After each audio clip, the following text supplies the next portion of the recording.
All right. Hello again, adventures, and welcome to another exciting episode of The Legend of the Three Kingdoms.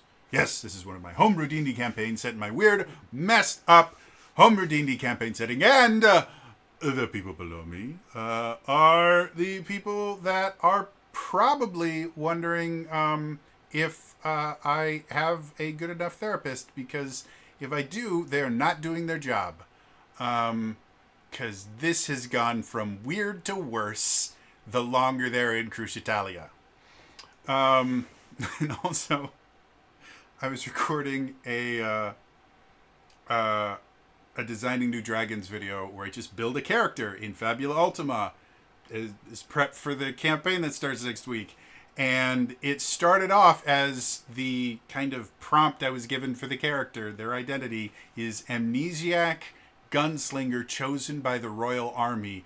And it turned into this weird abuse survivor character. Like, it went dark super quick. And I haven't uploaded the video yet because I'm trying to I've been kind of mulling over it as I'm going, this got dark fast. And I'm not sure if I want to publish this. So hopefully that'll be up tomorrow, so you all can worry about how overworked my therapist is. I'm surprised it wasn't a monk. No, I didn't get monk. The way that Fabula Ultima works, you start with an identity, like you kind of just describe the character you want to build, and they have tables you can roll on. And so I rolled on the tables, and they gave me gunslinger, chosen, amnesiac, and then of the Royal Army. And so I combined that, and I came up with this weird story of basically my character committed a crime and then basically got suicide squatted, where, you know, he's a bad guy, but they need to use him. And in order to use him, they decided, well, the best way to use you is to wipe your memory. And if you do good, we'll give you your memory back. So that was the character I created, and it just got darker from there. Like, it is a whole... The character's name is The Asset, because that's not dark at all, referring to a person as an object. And we talked about, you know, the idea of dehumanizing language and how it's used a lot in abuse and other kind of horrible things that have happened throughout history, and how if you ever see someone using dehumanizing language and trying to get you to use it as well, probably means they want you to do something bad. This is how my brain works, guys. It's why I'm broken. So yeah. Other announcements. As I mentioned before, this is the last episode of Legend of the Three Kingdoms for this year. It is not going away. It just won't be back until 2024. Because starting next week, we'll be doing a session 0 for a Fabula Ultima campaign. They pitch themselves as a TTJ RPG. And I'm a bit obsessed with it because I think it's just a really cool system, and I think it's going to be a lot of fun. So yeah, next week we're not only going to be building our characters with 3 people you may recognize from this stream. I don't know. And then some other cool, awesome people that will be joining me as well. But part of Fabula Ultima is you actually build the world with the players as well, as part of like your session 0 kind of prep work. So we will be, you know, we'll be deciding on like capital cities, and we'll be placing them on, like, we have 2 different maps that we can choose from. It's going to be really cool. And I have super cool overlays that I made in Photoshop. I'm a Photoshopper now because I finally upgraded so I could use Photoshop, and that is a nightmare and a half. But it's really cool, and I am very happy with Photoshop right now. It took me, I kid you not, I make overlays for all my games. I made my Power Rangers overlay last year. It took me like 30 minutes. And I used to do it in Premiere Pro because that was my only editing software. The first overlay I created in Photoshop took me 6 hours. Because despite the fact that Premiere Pro and Photoshop are made by the same damn company, all the tools are named completely different things. And so yeah, I had to learn a new language. And then I made another overlay, and it took me like 30 minutes because Photoshop is a really good program. once you learn how to use it, it's great. So, other It's announcement. almost like they learned to entrench themselves into the industry really well. I mean, it's as much as I'm not a huge fan of monopolies, whether they're legal or not. Adobe makes kick-ass programs, and I've used other video editors and I've used other photo editors, and it really doesn't compare. I would love them to have a competitor, I really would, but they make a really good product. Like you can't argue with that.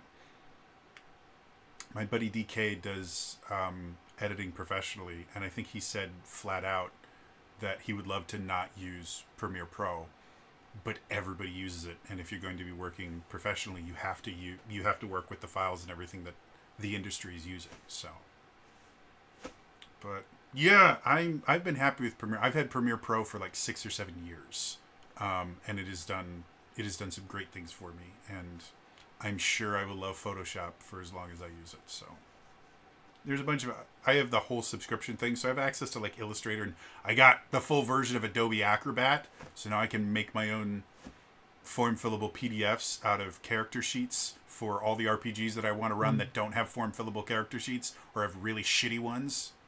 I could do that now. You have the power. I have the power. As long as your subscription continues. Well, again, I've been subscribed for 6 years, so. Fun fact, if you try to cancel the subscription, they will offer you a year at half price. Yes, I have heard that, and I keep meaning to do that, and I never do. Because that would be very, very nice. But right now, because I just upgraded my subscription, I get a lower cost because I agreed to pay them for a full year without canceling. And if you try to cancel in that first year, they charge you the entire year. So for the next year, we're going to just leave it alone and be very happy with my photoshopping. Also, I apparently need to learn Illustrator because vector graphics are a thing. Also, as a side note, never use GoTo for anything. They're evil corporation. Oh, I have no idea what company that is, but I will be sure to forget them. They use GoToMeeting, GoToMyPC. Oh, I know those. I do not like those. Those are bad. I use them for Hamachi, for point-to-point networking, and it worked really great as a secure way to use remote desktop until I got a new Mac. Hamachi is not compatible with Apple Silicon because it's a fad and it's not really going to go anywhere. Of course. So I went to cancel it. You can't cancel it on their website. You have to email them. I know exactly how that goes. Yep.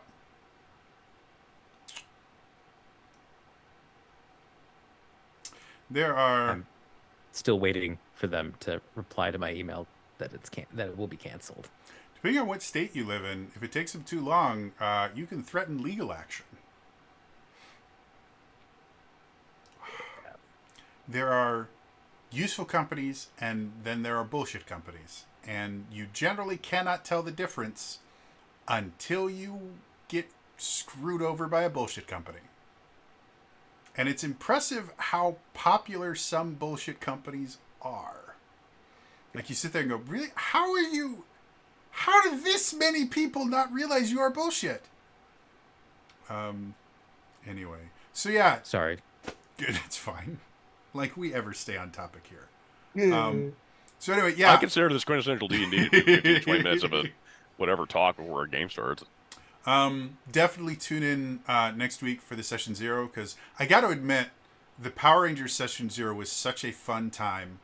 And it was so interesting to watch you guys kind of create and become your characters that I think watching the Session Zero really flavored how the rest of the game went. Yeah, so check it out. It's going to be super fun.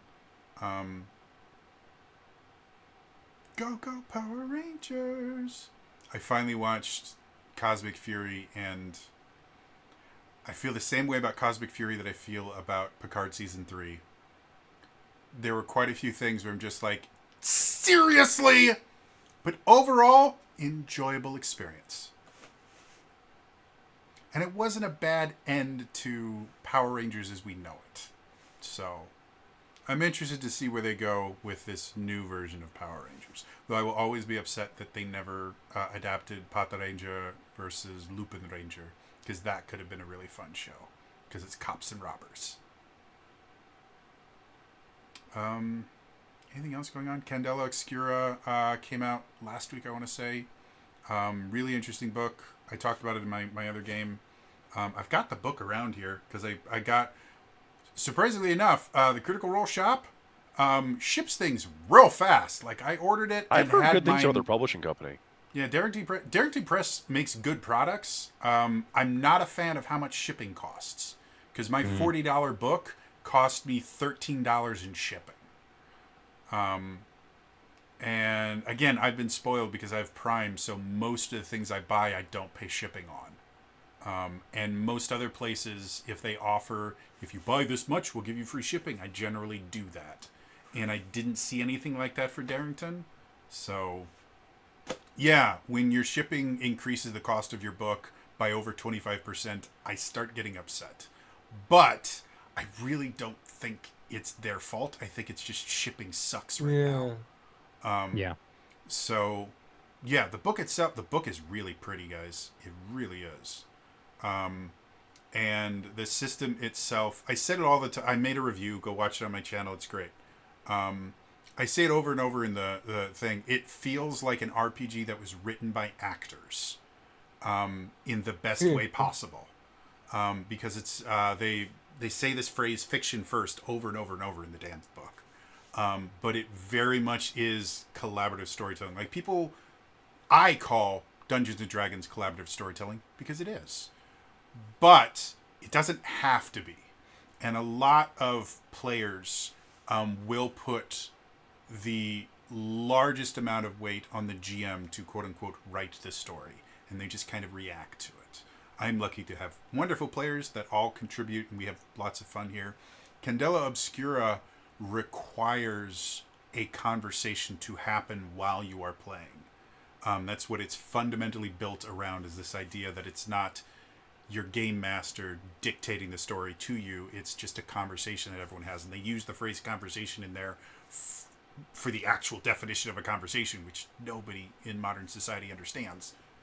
And it's a really cool system. It is not something I would ever recommend to someone who's never played an RPG before, because that can be very intimidating. But if you've got an RPG under your belt, you really got to try it.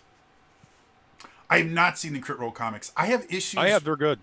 I have issues at double vision, so anything that requires reading is really hard for me. Like, doing my in-depth reviews are hard, and I have to take the books and blow them up on my, like, 46-inch television that I use as a monitor.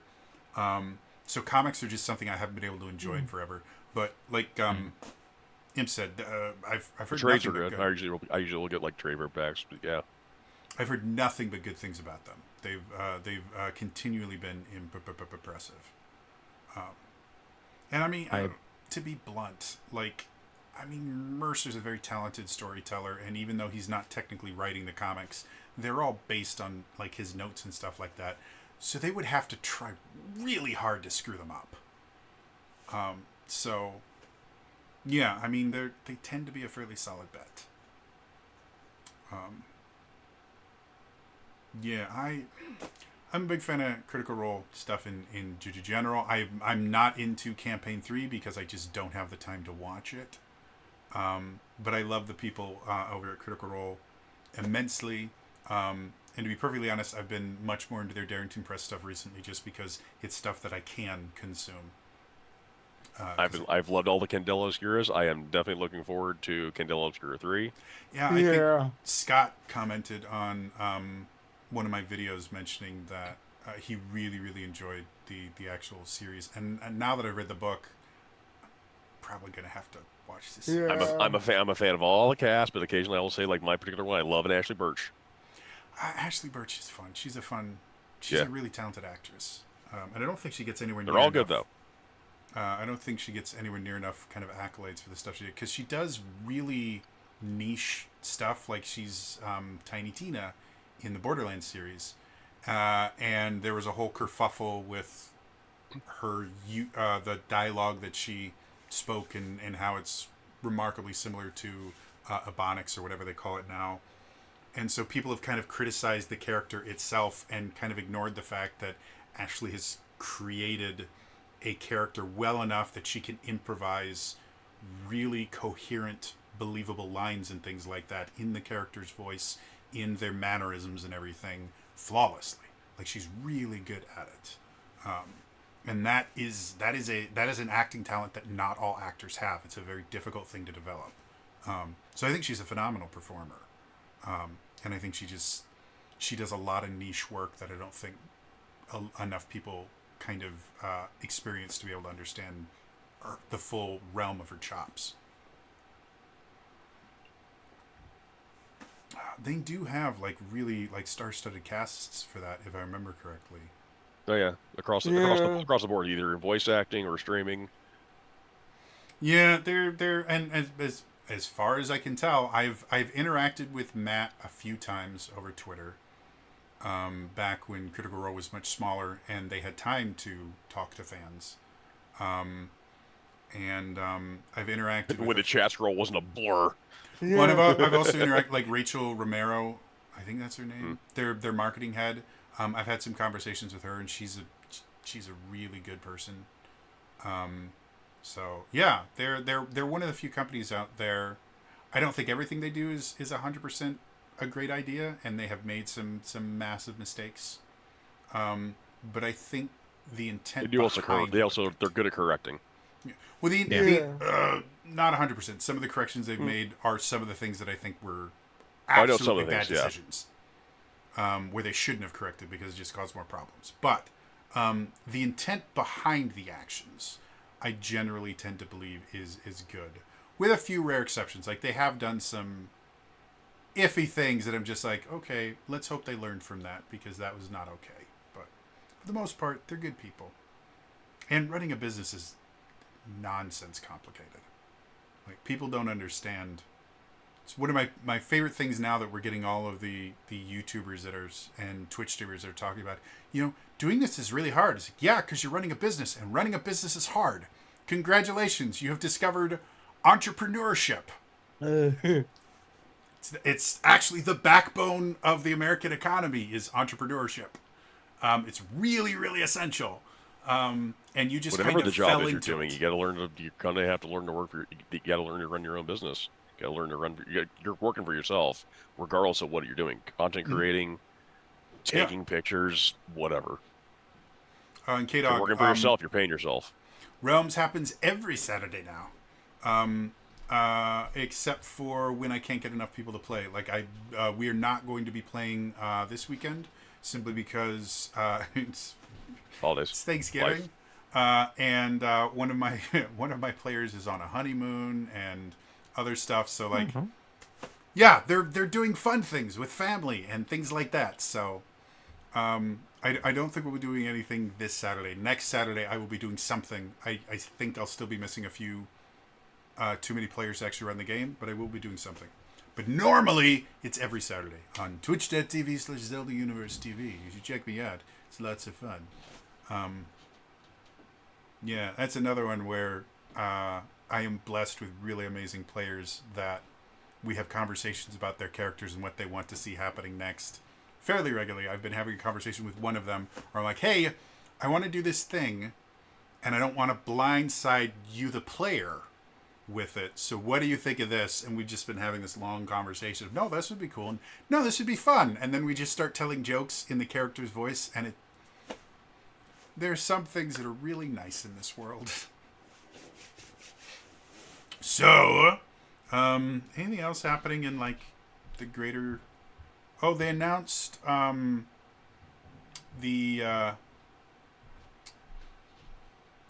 Deck of Many Things book, the physical version, got delayed because we're assuming it was a printing issue, because they just said it wasn't up to our quality standards, which I know there was an issue with the cards. Generally means something was printed and it didn't look nice, and so they went, well, we have to do something else, and printing massive batches like that take a long time. They did announce that I think it's going to be early 2024 We should be having sometime in January. The physical copies should be getting out to U.S. customers. So as soon as that happens, I want my deck of many things because I went and I purchased it, and I'm super excited about it. I've looked over the book because I have a digital copy of it as well because I'm that kind of moron. The book itself is really cool. I think it's great. It mentions the madness at Gardmore Abbey, which is one of my favorite adventures that I never got to run in 4th edition. And they give you almost enough that you could basically run a 5th edition version of it, which I have the box for the module literally right here. So I bring it up constantly because it's a really cool thing. And so, yes. So yeah, other than that. Oh, and K-Dog, we switched to every Saturday with the start of Campaign 2. So it was mid-July when that happened. And again, I think we've taken like a grand total of like 3 or 4 days off since mid-July, just because, again, like I would get sick or we just wouldn't have enough people to run or things like that. So it's been a relatively rare occurrence that we haven't had something that we're doing. I've done live streams where we've built monsters and stuff to terrorize the players with. Imp joins in on that. That's fun. And there's stuff like that. So It's every Saturday until it's not. Yep.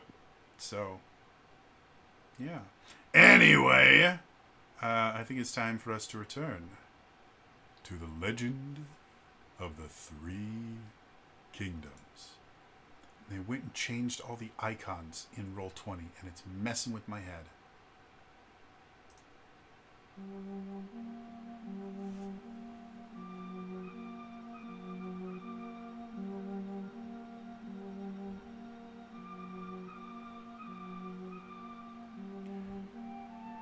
The party has begun to explore an abandoned mansion.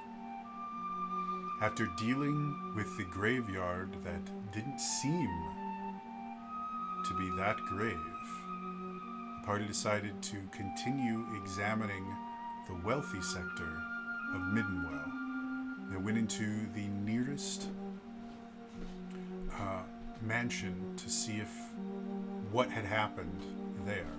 As they walked through the front garden, they found topiary that was massively overgrown, and eventually followed it to a strange viney plant that they decided would be in their best interest to not examine. Then they entered the house proper. As they explored, they realized that it seemed like the house itself was not quickly abandoned, wasn't looted, seemed to have been packed away, and all the inhabitants left. But the more they explored, the more questions that formed. They discovered in one of the guest rooms a trap door meant to transport guests from their beds to a butcher's table.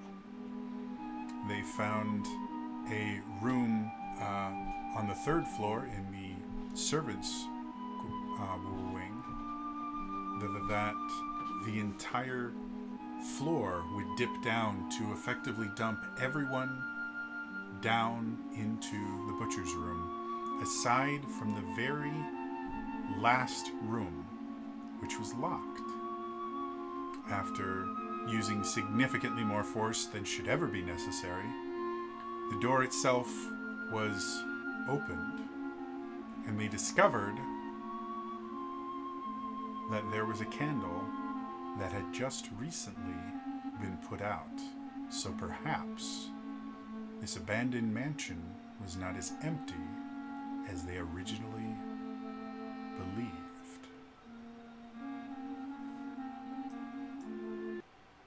So,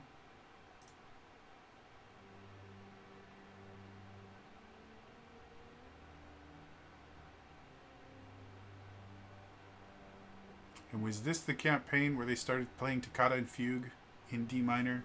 But they never got to the fugue. It was always the toccata. And the toccata's fine, but the fugue is the good part.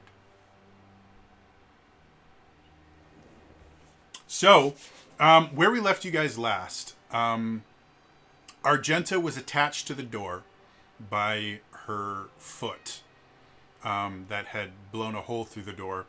The floor had dipped, and the rest of the party had fallen into the room with, I believe, Relwyn getting skewered by a meat hook.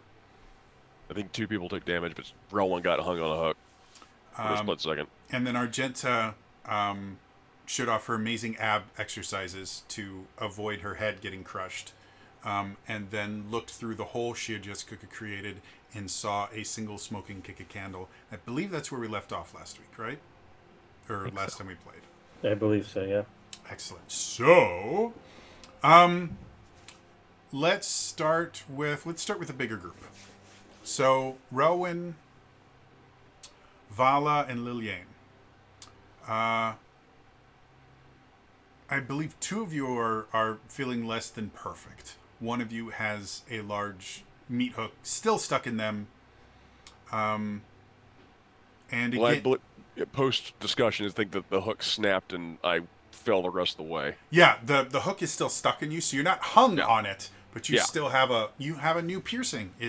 I think you should be thanking me because piercings are expensive, and you just got one for free.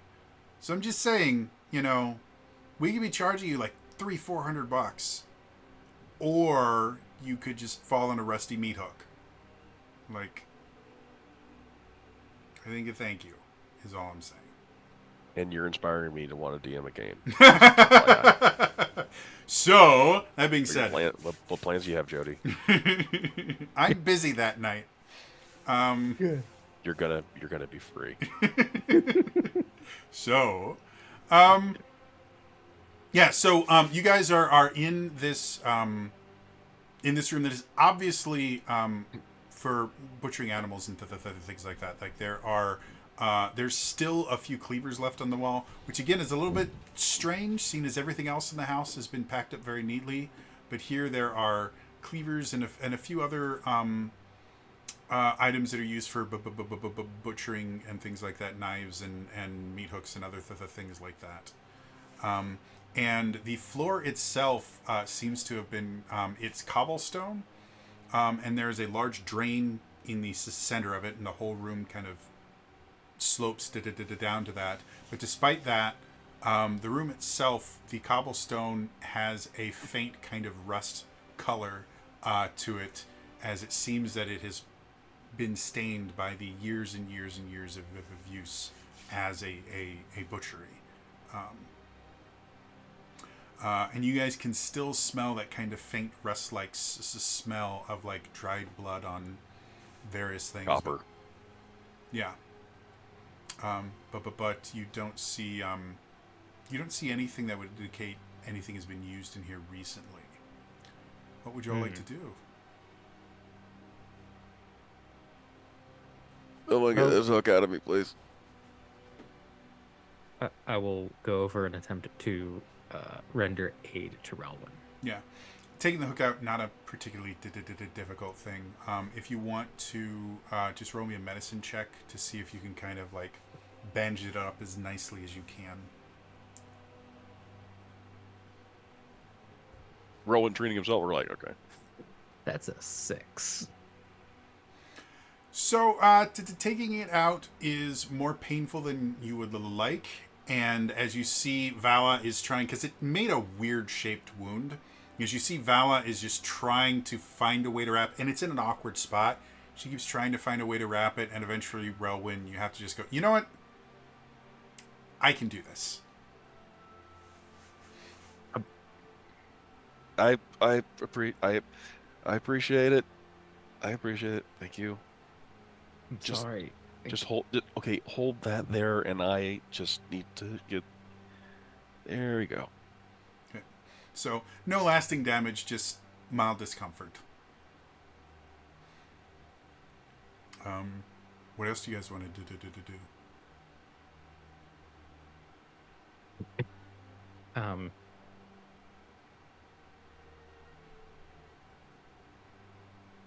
So does this room, does it look like it was used? I know several times you've used the word butchery. Mm-hmm.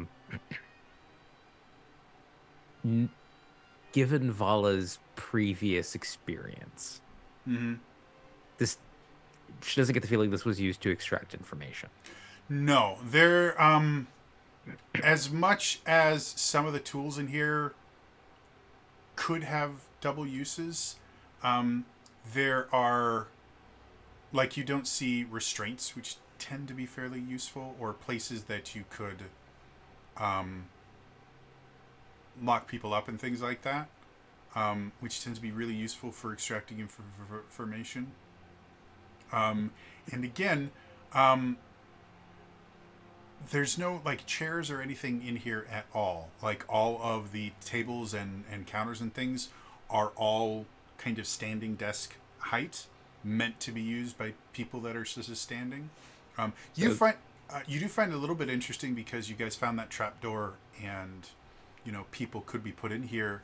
The main kind of butcher's table in the center doesn't have any way to restrain something that might attempt to fight against becoming someone's lunch. Is there the usual accoutrement hanging from ceiling? Somewhat. Like, again, they've got meat hooks, and they've got a few other things. Most of the tools are along the walls as opposed to hanging from various things. Like, you don't have pots or anything in here because this is literally just a butcher's shop. They don't do any kind of cooking or anything in here. And normally there would be a place for, like, butcher's paper. Well, I'm wondering specifically, there's like, they still have setups or stuff actually hanging from the ceiling. Oh, there's nothing actively hanging from the ceiling. Like, there's nothing dry aging or hanging in there. All the meat hooks are empty. Are there meat hook chains and stuff like that? Yeah, they do have meat hook chains and stuff like that. They just nothing is on them. I'm probably going to request it, but I want you to make real psychometry. I mean, I'm not stopping you.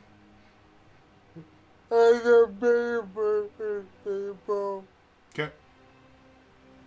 So, I'm just gonna say, brace yourself. as you focus on the table, you suddenly feel yourself kind of falling out of your body, and you watch as time just kind of moves backwards very, very quickly, so fast that you can't really tell the meter of time passing. This could be days ago, this could be weeks or months ago, but it's not as long as some of the other times that you use Grim Psychometry to see things that have happened years ago. And as you're sitting there kind of watching, you can see the table, which is what you're focusing on. So everything outside of the table is going to be kind of fuzzy to you. But as you're watching the table, you can see a full side of beef is on the table, which, if you've never seen it, is massive. It is this huge, huge chunk of meat, and it is literally half a cow, generally minus the head. So, and you can hear this kind of rhythmic tunk, tunk, and you're watching as pieces of it are hacked off. And I don't know how much culinary experience you have, but even someone that's not particularly well versed in cooking would be able to kind of tell the hand of a master. Like, they are making single cuts, they are never missing their mark, and it only takes a few minutes tops for them to kind of go through this entire side of beef and cut it into much more manageable things that still need to be butchered down, but it's basically been broken down into the various larger cuts. And then you hear a large mechanical sound, and you watch as someone just sweeps everything off of there, and you suddenly see a body land there. And for literally half a second, you see the person wake from a dead sleep, and they scream, and then instantly are silenced as you hear a gurgling sound, and you watch as their head just kind of rolls off. and then with the same deft accuracy that you saw before of a master butcher, they proceed to completely process the human body and do everything. And by the time that they're done, you actually have a bit of a hard time recognizing that it was a human body. Like, they chop parts up to mimic a lot of other things. Yeah. And then they immediately start getting back to work. And you're never really able to see the full form of the butcher because they're far enough away that it doesn't come in. But you can see their arm. And the arm itself is massive. This is not like Roid Rage massive. This is Flesh Golem massive. And you also notice that the cleaver that they're using is not something that you've seen since you've been in here. This is not like a regular meat cleaver that's about like that. This is almost like greatsword sized meat cleaver. Mm. And yet they were still able to use it to make very, very fine, delicate cuts. And as soon as you're kind of processing this, you feel yourself falling again, and you are back. I don't remember the exact text of it, but I'm going to say you would probably realize that there's a lot more of basically that same thing that you would get from that psychometry. So if you guys would like to spend the rest of this session with me describing the various horrible things that have happened on this table, we can do that. Or we can just say, you've seen some shit. You, I'm playing Baldur's 3. I'm playing Baldur's 3. Let's go. Yeah. I would even say with just how the brutal efficiency, it probably would have, like when you guys look at Liliane, her complexion probably gets a little bit lighter. We're probably a problem. She's already very pale, and now she's translucent. You can see her innards. Is she looking like nauseated? That's up to Liliane. Probably a little bit, yeah. Rowan offers a ginger chew. I would say, do I see any sign of giant creeper? Make me an investigation check. I'll give you advantage since you know exactly what you're looking for now.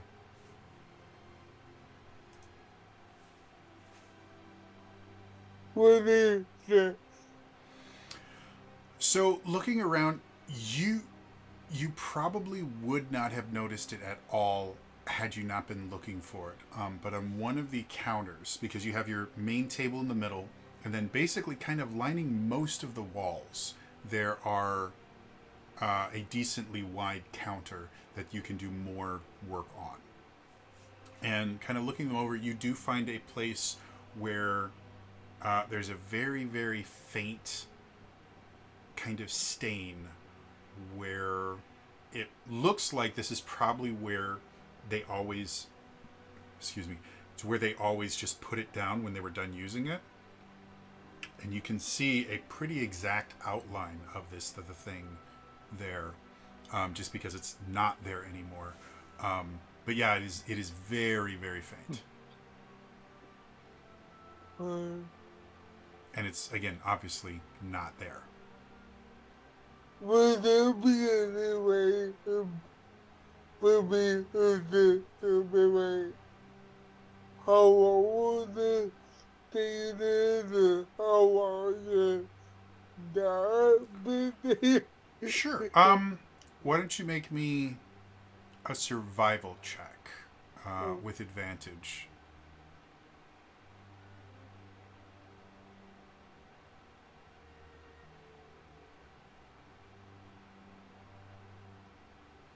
Uh, 21. Okay. So, kind of combining with what you saw from your grim psychometry with just your kind of basic understanding of, because like being an expert in undeath, Yeah. you kind of get used to being able to predict, okay, how long was the necromancer making experiments here and things like that. So with all that kind of information combined, you think timeline wise, the last time this thing was there was probably maybe a few days to a week after the last time you guys visited here. So if I remember correctly, you were in Scormote and Demise Tower for maybe what, like 2 weeks to a month, somewhere in there. Something like that. Yeah.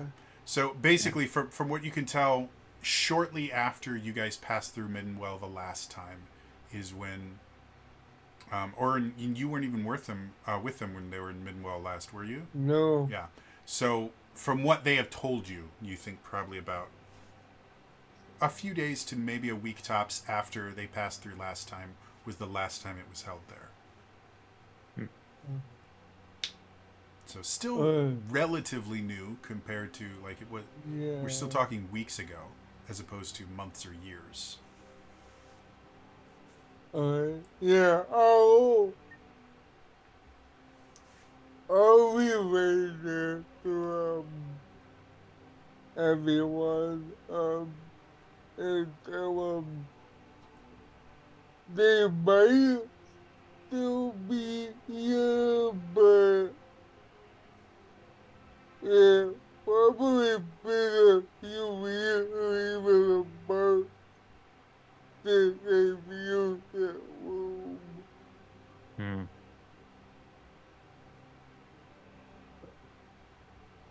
So it's not like we're staying in that room that hasn't been used in years. That seems some recent use. I'm trying to think if this is a good idea or not, but this is that probably really going to stop you? I mean, touche. I am going to focus my mind on the outline of the meat cleaver Mm-hmm. and envision not just a regular meat cleaver, but this dire meat cleaver. And I'm going to attempt to cast locate object. ooh.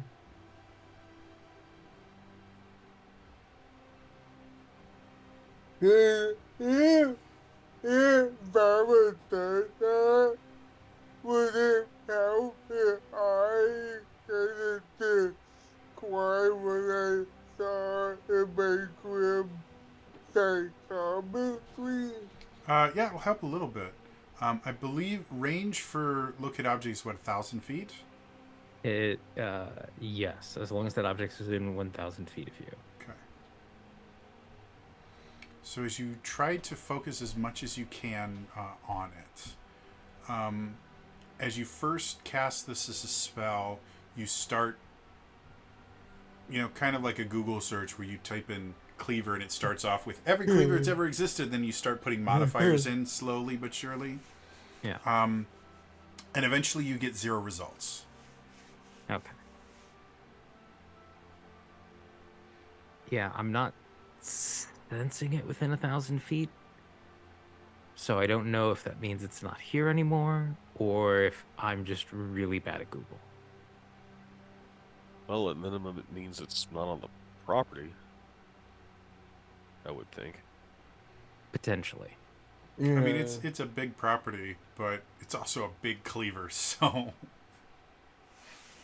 if it was, because there's probably again, because it's big, there might be some parts of the property that are a little bit outside of 1,000 feet, but Well, the bare minimum is when he says property, he means house, yeah. Yeah. mansion. Has anybody seen Argenta? With that, We go back to Argenta. You've just finished looking through the hole, and you can see the little bit of smoke rising off of the candle in the room that you have just opened. What would you like to do?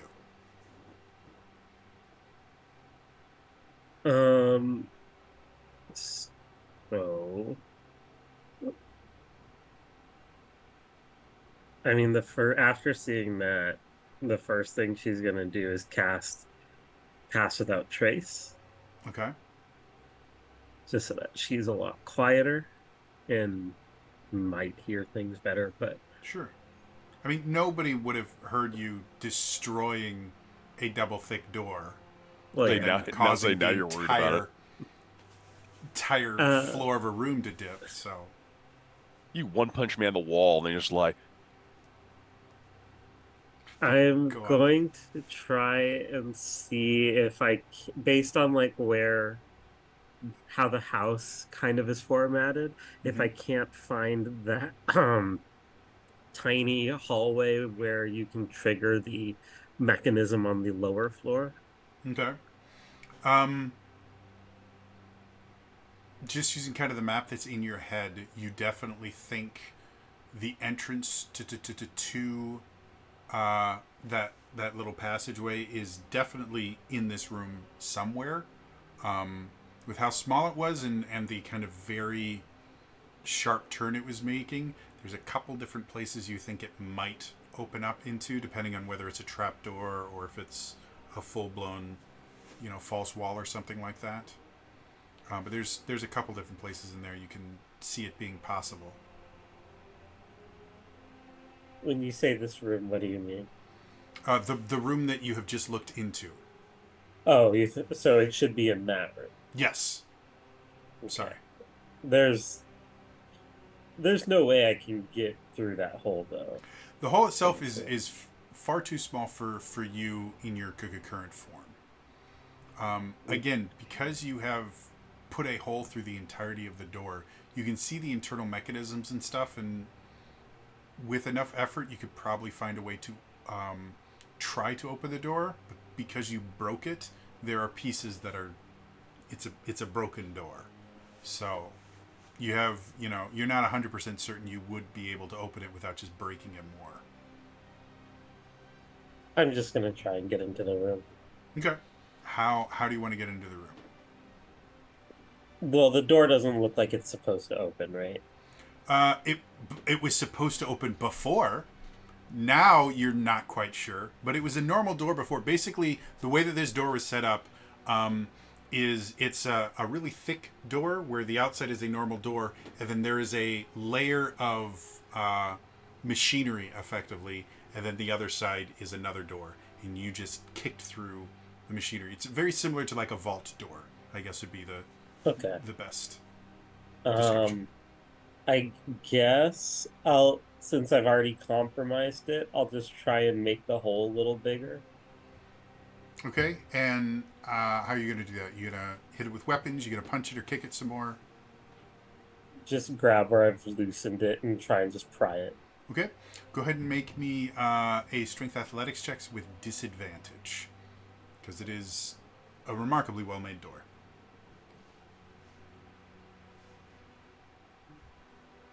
20. 20. No, 22. 22. Well, if it was just 20, it would have been fine. 22? So, this is not fun work. As you start kind of pulling pieces off and doing that, you realize that you can widen the hole. Definitely, you believe that you can widen the hole large enough to get into it. It's going to take you minimum of 15 minutes to do that, just because of how much metal and stuff is kind of broken, and the wood itself of the door is really high quality hard wood. So if you want to spend the 15 minutes doing that, you're golden. Otherwise, knowing that it's going to take you 15 minutes to go through it, do you have other things that you want to try?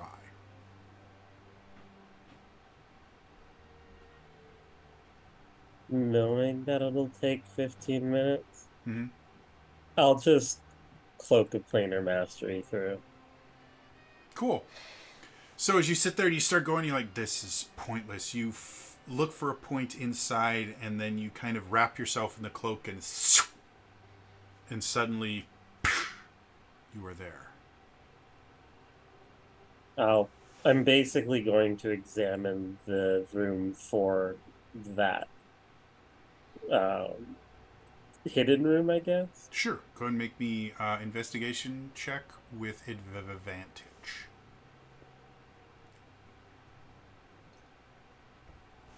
17.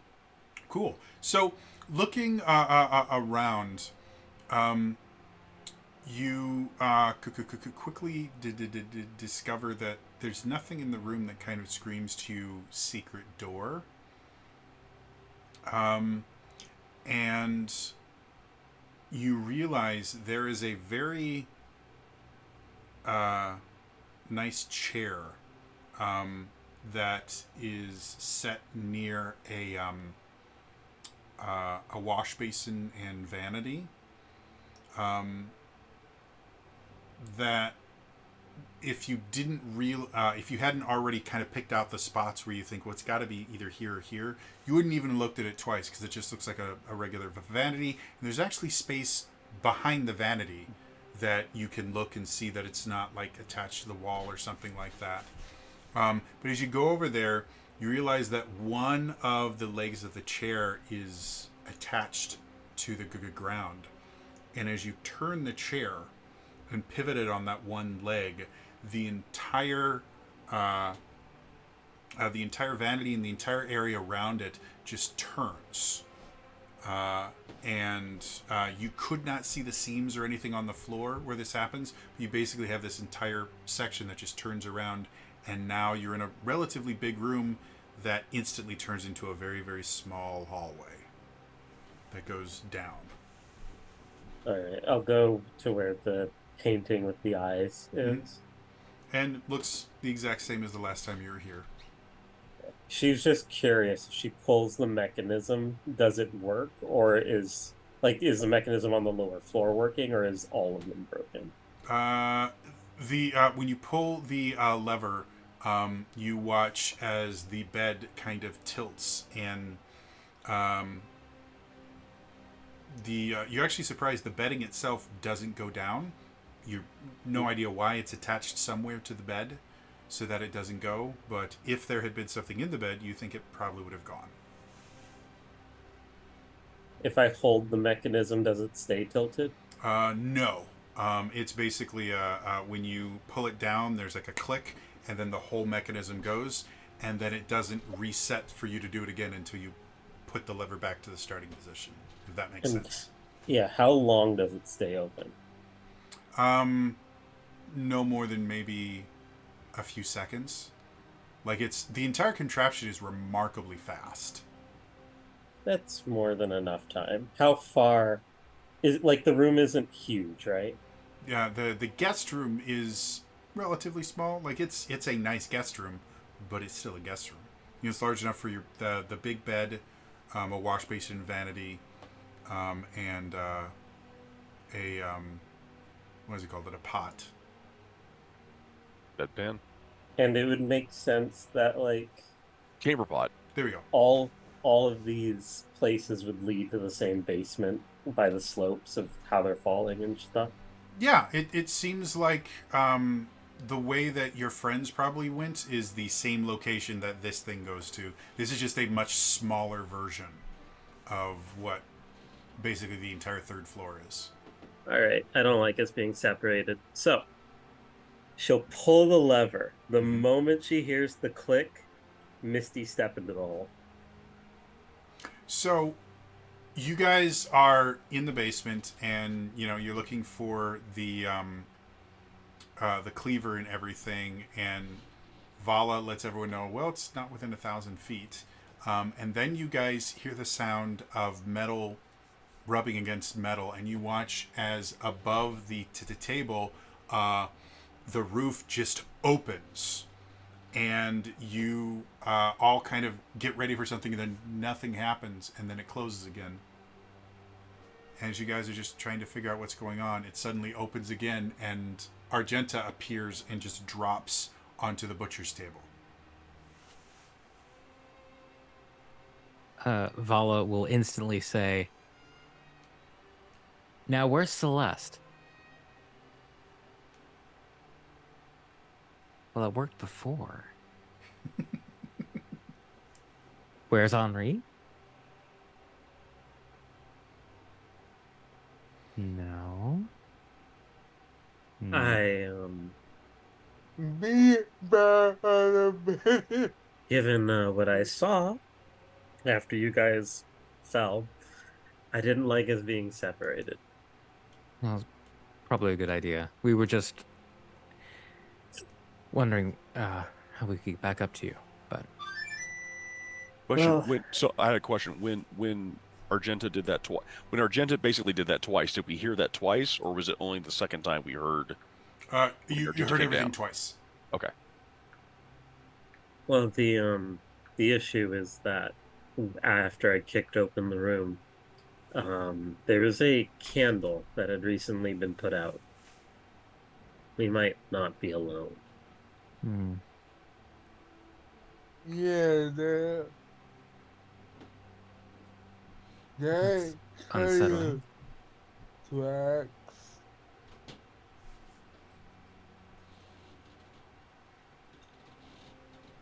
You know, there was there when I saw him. They said that I get that. They will probably use that might be that way.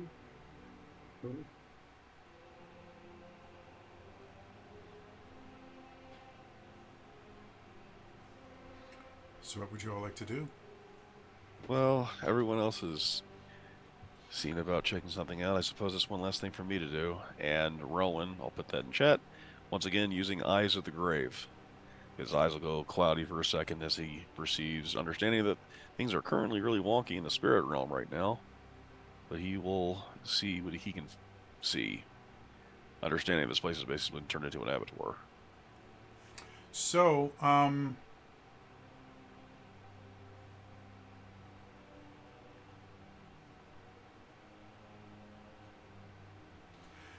So, activating Eyes of the Dead, how long does it last again?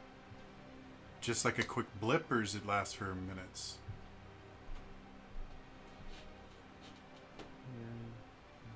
Until the end of your next turn. Okay, so Yeah. As you activate Eyes of the Dead, you kind of look around as much as you can, and as far as you can tell, you don't detect any undead.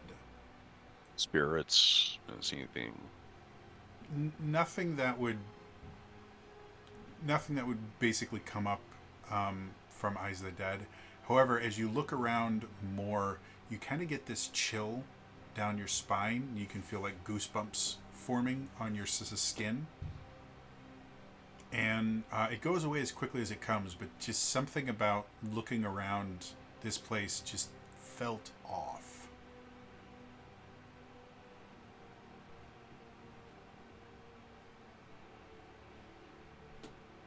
Oh, hey, the murder room gives me an uneasy feeling. I know, weird, right? Imagine.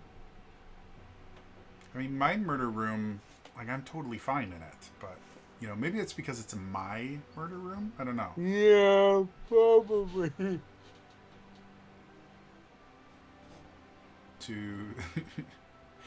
To the NSA agent that is monitoring all of this, that was a joke. I do not own a murder room. yeah, you're Supposed- much better off least. Never mind. Lie is a very. I mean, anyway, You think Jody can afford a murder room in this economy? they're expensive. Like, I mean, you gotta have Well, a top cleaner. bathtub and, like, the pipes. Like, you have to have really good pipes. Because that is not something you want to call a plumber to unclog. Let me tell you.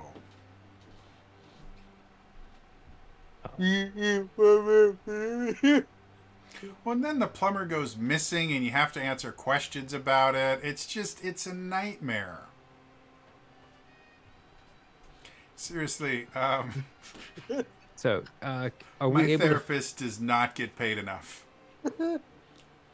Do we see a way out of this room? Yeah, there's a door. There's actually a couple doors. There's one that leads back to like the main hall and everything.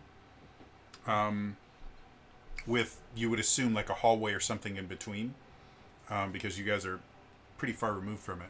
And then there is an opening, kind of like if you've ever seen like a walk-in shower where they don't actually have a door. It's just like a thing that blocks sight and stuff like that. Just a half wall, or like it's a full wall, but it just there's an opening. So you can see, and that goes a little bit further, and it's absolutely pitch dark in there. This room kind of has like basement style windows in it, so you guys are getting some light in here. So it's dim light, but that other area is just complete darkness. So, do we head back to the hallway, or do we go down the spooky, dark, pitch black tunnel?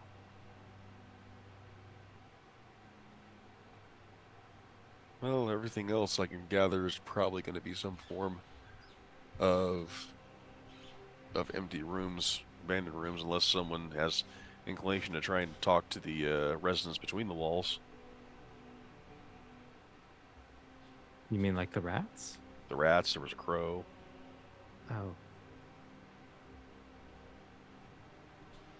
Oh. Vala will attempt to she'll pull some rations out of her bag. Well, that's and, great. like, That was up top side, though. start like looking around for rats. If the vermin aren't down here, that should be more concerning. Make me a nature check.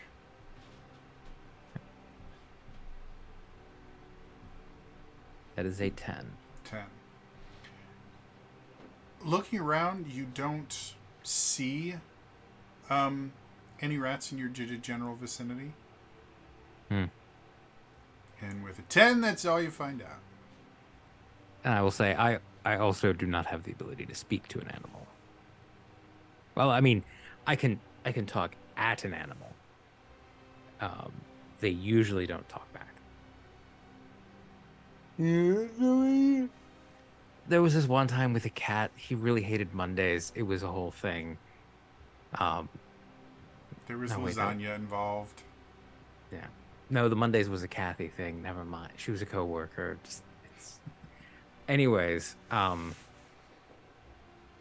do we want to try heading back up, or and well, does anyone here have the ability to speak with an animal? It takes me 10 minutes. Do we want to try that, or while we're down here, go down the? I don't know what we're getting. I mean, it's not a bad idea. Most things seem to lead down, because you came from a... Argento, did you come from the guest room, or was it from... I entered through the guest room. Okay. They seem to come down here for a reason. Quite weird. And Rowan is like... He understands, like, the concept of a butcher, and, like... Where were they... It clearly there's no remains here. It could be where the deep dark tunnel leads to a food cellar or a pantry, Yeah. Yes, I mean a larder, the simple reasoning is they would have to go somewhere. or be an escape tunnel.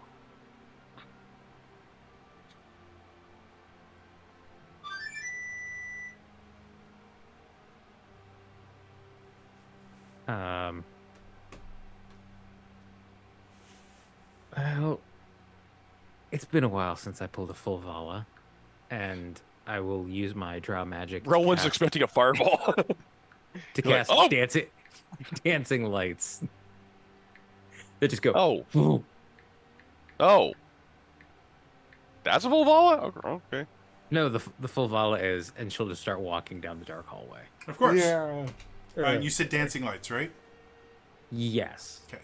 So as you kind of go to where there's no natural light. You kind of throw off your 4 orbs of dim light, and as they go through, the first thing that happens is you instantly kind of cover your nose, because as the lights start illuminating, you can see bits of rotten meat, various parts of animals that you normally wouldn't keep, like you see intestines and gallbladders and other things like that in various places. Some of them hung from meat hooks, some of them just in random spots in this pretty decent sized kind of larder pantry area. And then it hits you. You don't smell anything at all. And as you kind of look closer and you move your lights around, there's no vermin here either. There are no flies going around. The meat is obviously rotten. There's no there's no flies. There's no anything like that. You don't see any rats or anything like that. Everything about this room looks disgusting. But aside from the visual, there's nothing here that is causing you discomfort. And having dealt with the things that you've dealt with, you know the smell you should be smelling right now. I will kind of like use my toe to kick some of the meat. Mm-hmm. Does it respond, or does my toe go through it? I want to make sure it's As- not an illusion. As you kick some of it, for whatever reason, it doesn't feel right. It's a little too firm for it to feel like rotting meat, but it does move.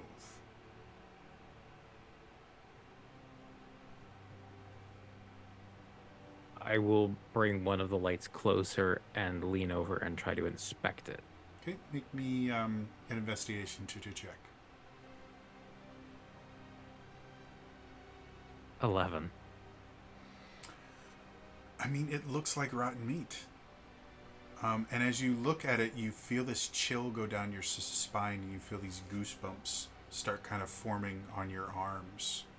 And they go away as quickly as they come, but just something about this room feels wrong. I Very, will very wrong. back out of the room towards the others. Okay.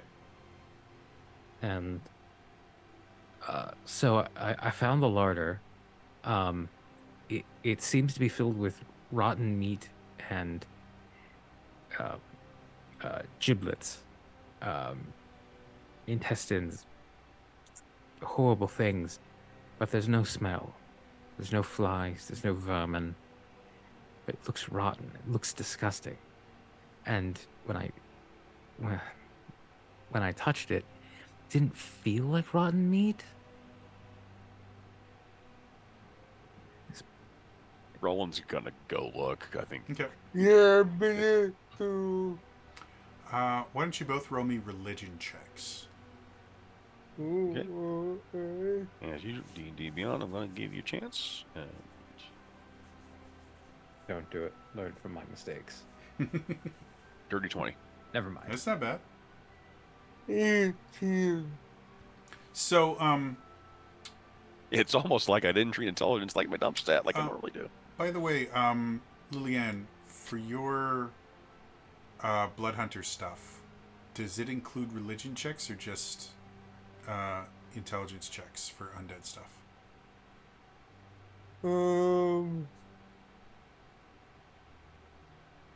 It doesn't for me with You say it does or does not? does. Okay, then roll this with advantage. Dirty 20. So as both of you come in, Rowan, I would assume you've never performed the ritual to consecrate something, but you would be aware of it. Consecration is something that a lot of clerics do. And so looking around, again, you get that same feeling of something is very wrong here. And you both kind of have it click at the same time. This room has not been consecrated, it has been desecrated. Desecrated. And whatever desecration has happened has basically stopped the decomposition process of anything that gets put in here so profoundly that even things that have already started to decompose once they go in here just stop. And Rowan, you have never heard of desecration being used like this before. Desecration generally, a lot of times desecration is not intentional. It's something real bad happens, and it's so bad that it permanently or either temporarily or permanently just ruins an area. And it generally requires a very powerful cleric or paladin to come in to undesecrate it. Liliana, on the other hand, you have heard of certain necromancers and sometimes liches that will desecrate an area so that specifically if they're working on either flesh golems or experimenting with new forms of undeath, dead bodies have a shelf life.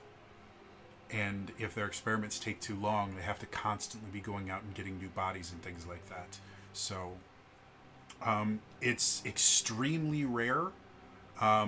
And your understanding is it's something that you've heard talked about in vampire circles. That as a kind of urban myth kind of thing, they've talked about the idea of desecrating an area to basically extend the ability to use undeath in that area. And so again, you've never seen this or even had a mentor or another part of your order actually find something like this, but from what you've read and what you've heard, this fits that idea. Because I know, and I've definitely been made more aware now more than ever, that the Dark Lady has been misinterpreted in this world. Is this a spin on that, or is this more along the lines of a byproduct? Even with the kind of perversion of the ideals of the Dark Lady that persists in excuse me. Might something like this still be done in her name, or that? Absolutely not. This would be an abomination even by the perverted church laws here. And with both of you having connections, fairly strong connections to the Dark Lady, kind of feeling the desecration and just the absolute disregard for the sanctity of life and death here, both of you will start feeling physically unpleasant. And the longer you stay in this area, the more severely it starts to happen. Like it starts with, this is wrong, and then stomach, and then very quickly your whole body just starts feeling horrible. Rowan will also point out, what we should be smelling down here is what we smell up there in the plant, the garden. Oh.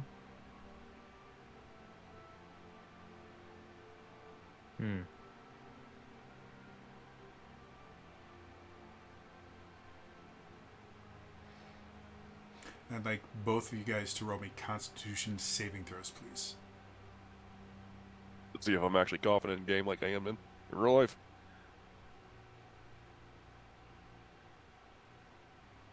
$16. Okay. 30, 20. So as you guys are standing here, Rowan, you would be aware standing in desecrated ground is not the healthiest thing in the world to do. The longer anybody in the world, if you are in a desecrated place, it will eventually start affecting you. And it generally, will start to change your mind before it starts changing your body. However, whatever has happened here is basically speed running the process. You guys are already having trouble concentrating, and like you guys are starting to feel like your eyes are starting to water. Again, your muscles themselves are starting to have kind of a dull ache, like if you've ever had a bad cold, or just your muscles just hurt. Yeah. And it's happening, especially with your knowledge of how this stuff is supposed to work, Rowan. This is happening way too quickly. Like, you guys should be able to stand here for hours before starting to feel the effects, and you've been here for minutes. Rowan's basically he's gonna start pinching his nose, and he's gonna walk out of the room. Yeah, I'm before I go. Mm-hmm. Does the turtle go further? Go ahead and make me an investigation check with disadvantage real quick. Right. Because it's becoming remarkably uncomfortable in there for you.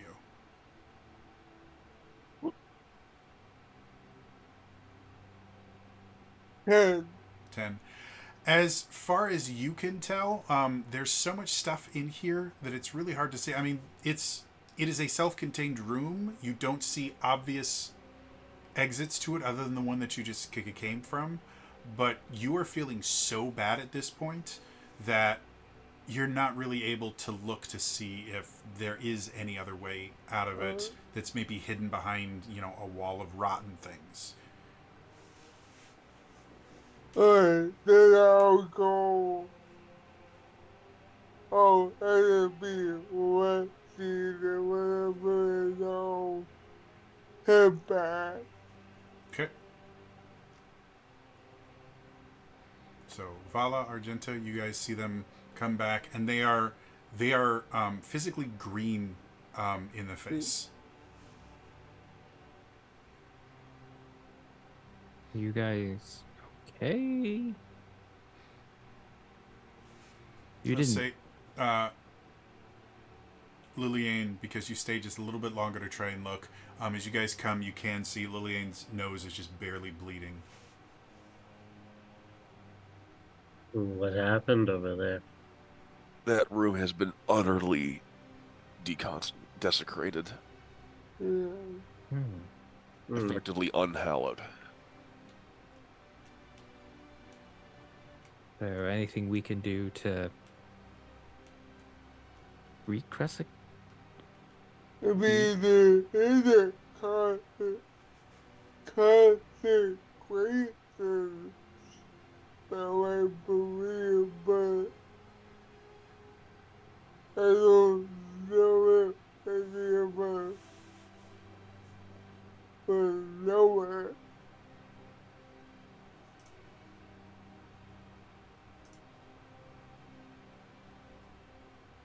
A certain number of ceremonies and everything, but I don't believe I know. I mean, There is the hallow capability. I don't have access to that right now. Yeah. I have a dagger with the symbol of the Raging Dervish and Commander's bullet bag that is blessed by the Valiant Warrior, but I have no divine connection to either. She smiles. I don't know if this would be an insight check, or I think some people have said like investigation, or not. Maybe it's investigation. I don't know. Rowan is contemplating. Okay, so everything that has been described, necromancy. Argenta described the grotesque that was going to work with expertise. I understand the concept of a necromancer in the flesh and requiring flesh and all of that.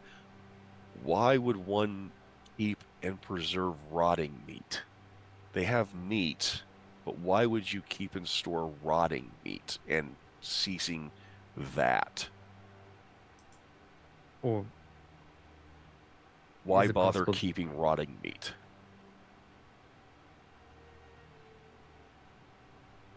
Or was the meat there rotting The before it was purpose of it being in desecrated. that room, it stops rotting when you put it in Yeah. that room. It was rotting at one point, Right. Do we but know it's how? not now. Right. I'm just thinking. Order of events. Was that room? Do we have any idea how long ago that room was desecrated? Well, I mean, the first concept is how long that room he points back to where the abattoir butchery would be. That's been used for untold time up Yeah. to somewhat recently. I Depend, I would, mean, depending if they did it right away because of the work that obviously has been done here.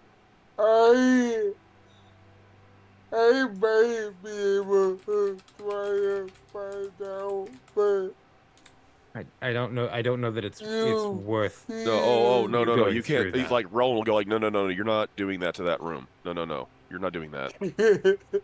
Um, I'm just cause and effect. Was that room desecrated to store the meat, or did the act of putting the meat there or whatever happened there desecrate the room? Is it a byproduct of I something else? I mean, I feel like it was the way to try to be there. I could That was, I mean, I am kind of familiar with the equation. And that would be beyond anything I've heard of beyond basically lessons, myth. I mean, Uh, the level of the equation would lead me to believe that it was intentional and I could take a look if you guys want. I do have a spell I can use. I was gonna say, technically, Vala is proficient in religion. I'm a skill monkey. And I've No, studied undead. he just basically Rowan and Liliane just standing by one another. He looks. He's like, I'm not to get into theological debate. There's a vast difference between knowing and having faith. But if you wish to inspect, go. yeah, I mean, maybe you'll have more success than you don't have that for You already went in there time. enough. Yeah. You don't seem to be affected like we Yeah. are. I would I'll go with you, Vala, just so that you don't invoke Vala's curse. I would say because both Liliane and Argenta are technically experts on death. The difference is going to be Vala in particular, or not Vala. I'm sorry, Argenta in particular. You know how to kill undead things and how to track undead things really, really well. Yeah. But the creation of undead things and all the kind of stuff around that, that's a little bit more in the wheelhouse of Liliane. So that being said,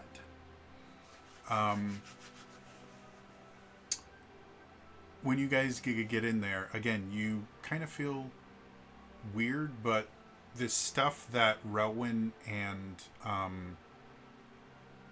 Liliane kind of described, like how quickly they just felt horrible about being in there, you're not really feeling that as much. It's still like it still feels wrong, but you guys don't feel like your bodies are decomposing on you. What would you guys like to do?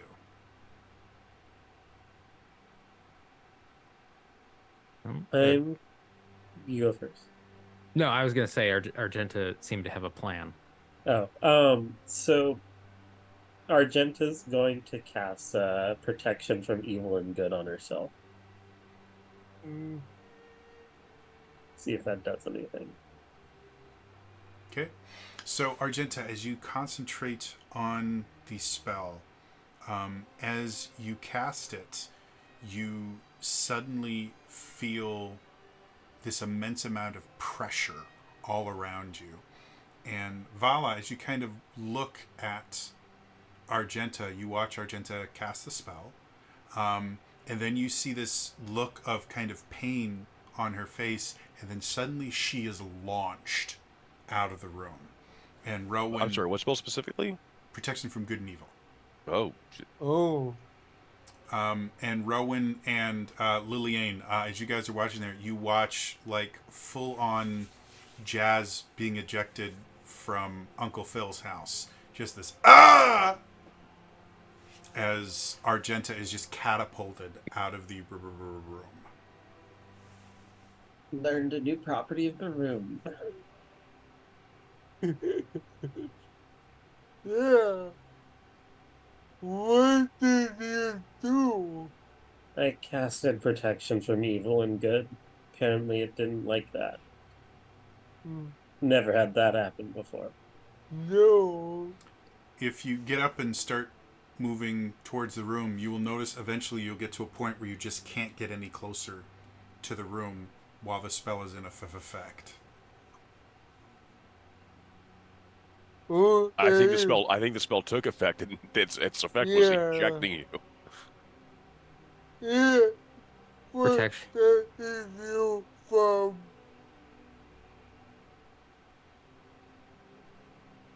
Hmm. Well, if it's gonna be like that, I'll just end the spell and start entering again.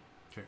So yeah, as far as you can tell, whatever is wrong with this room is powerful enough that the only way the spell could protect you is this spell can't exist in this room. Gotcha. So I was like, okay, cool, get the fuck out. Yeah. Job done.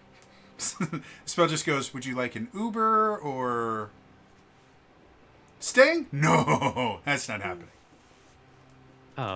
Vala resists the urge to cast Fly on herself and slowly fling herself out of the room in slow motion. And we'll walk out going, nope, nope, nope, nope, nope, nope, nope.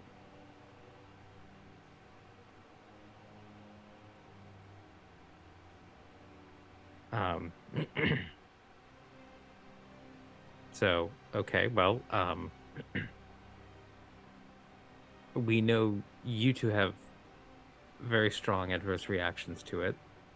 You feel it in your very bones. We know Argento, when you try to get protected from evil, its only solution is to just get you out of the room as quickly as possible. Yes. And I just feel mild discomfort. Indigestion? A little gassy, but otherwise, No. again, probably because you two are both close with the divine, Yeah. and I dabble more in the arcane.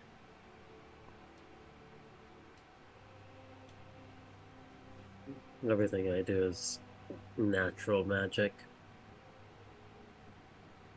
Yes, we know you don't like the arcane bullshit.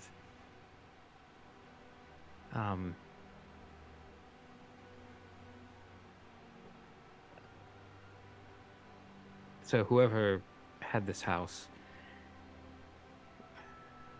we can surmise that they were evil, or doing evil things. Yeah. For a very long time. Possibly some type of necromancy.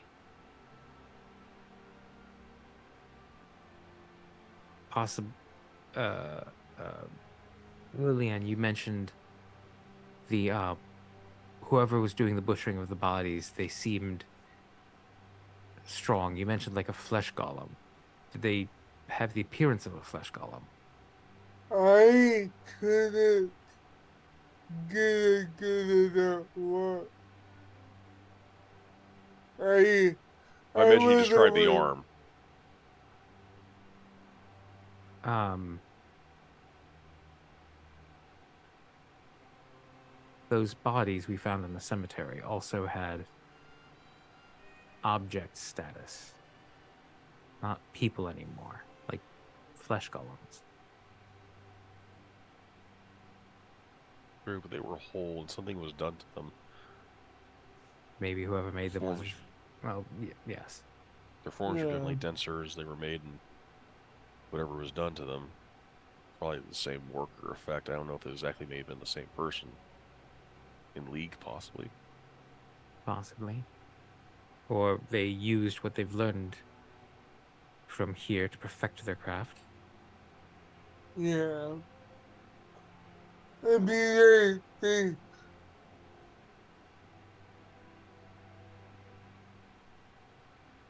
I think it would be said that it probably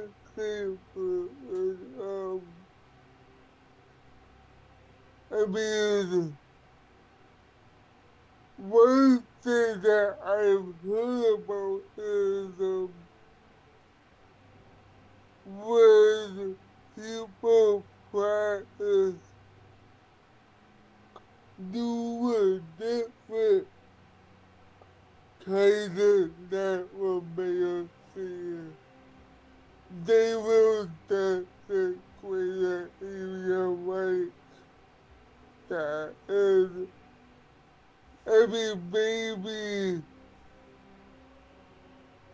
the new necromancy resulted in the creatures that we follow.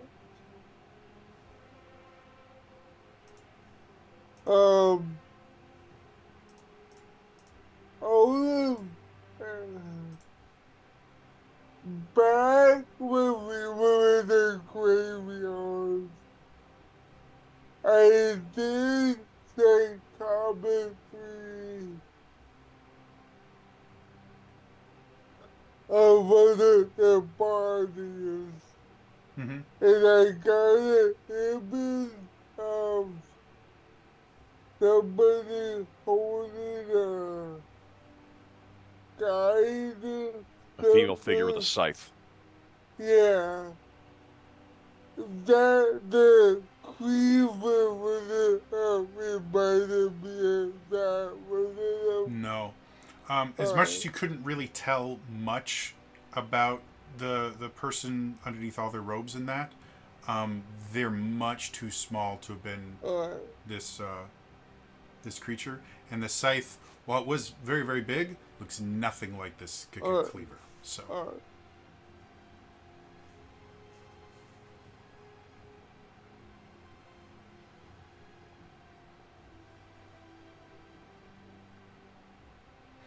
as you all are kind of pondering this, you suddenly hear a sound from the far end of the room.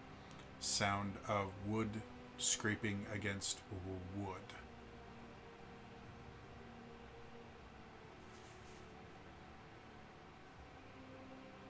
Vala looks over.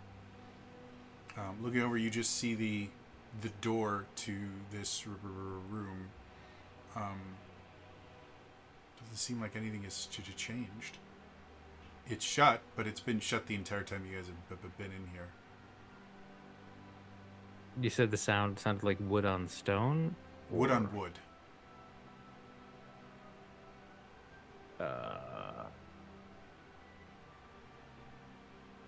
Vala will attempt to go over to the door very stealthily. Okay. Go ahead and make me a stealth check.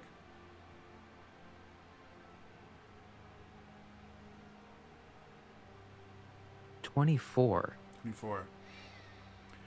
You believe you are being very, very sneaky.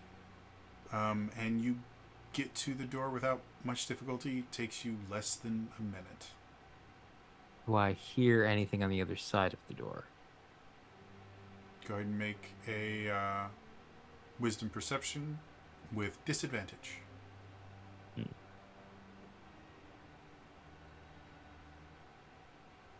27. As far as you can tell, there's nothing going on. It's a big heavy door, big heavy wooden door, and it's not like those nice doors that you saw. Like the wood itself for this door is untreated on the this side. So it's like a big old plank of wood that fits very snugly in the doorway. But like you wouldn't want to like rub on it. You'd probably get splinters if you rubbed on it too much and things like that. But as far as you can tell, there's nothing you can tell on the other side. I will look over to the others Mhm. as I reach for the door handle Mm-hmm. and see if anybody has any objections. Roland just raises shield up. And then I will open the door. Okay. This isn't even like a full door handle. It's basically just kind of a latch thing that you lift up.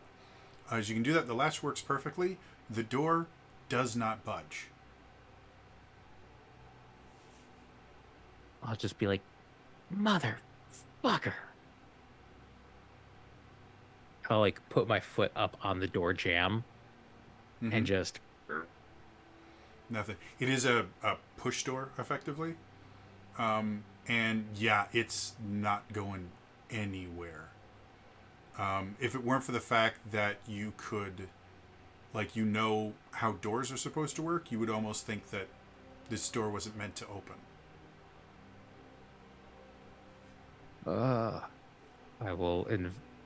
I'll just like let go of the door handle and tell everyone I think we're locked in here. Well, that's great.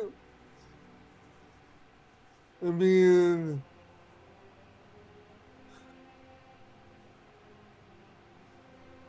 did you see anywhere for walk? Or was it the rock? I don't think any of us have been to the other side of the door. Yeah, you guys haven't been. You guys immediately went to the second floor, so you've never been in this part of the building. I heard the sound of wood on wood. I think it was probably somebody sliding a thing over it. I'm gonna use a second level spell slot and cast Detect Thoughts. Okay, what's the range on it?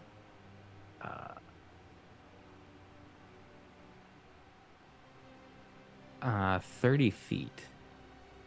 Okay, The spell can penetrate barriers, but 2 feet of rock, 2 inches of any metal other than lead or a thin sheet of lead blocks it.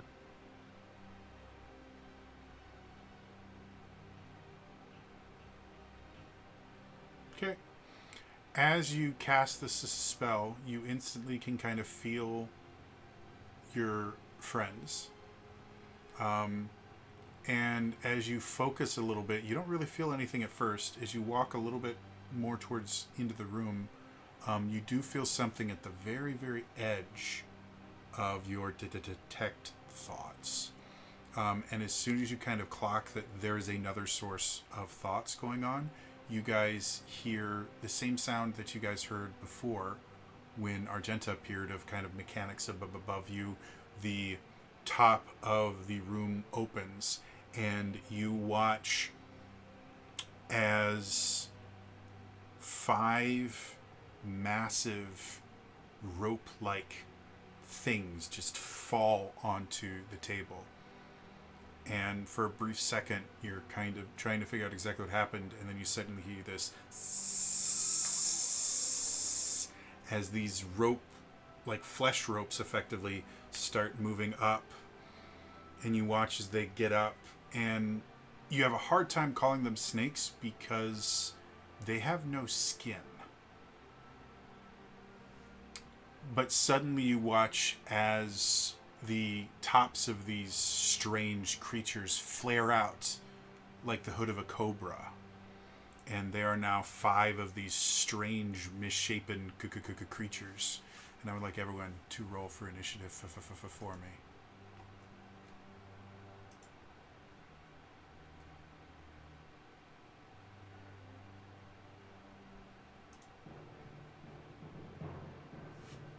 And that's not good. That's always a fun phrase to hear. All right, let's start with Vala. 10. It's nice. Argenta. 14. Liliane. That was one for 7 total. Cool. Rowan. 20. Okay, well, he's doing well.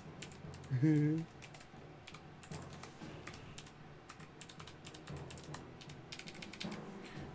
need to roll.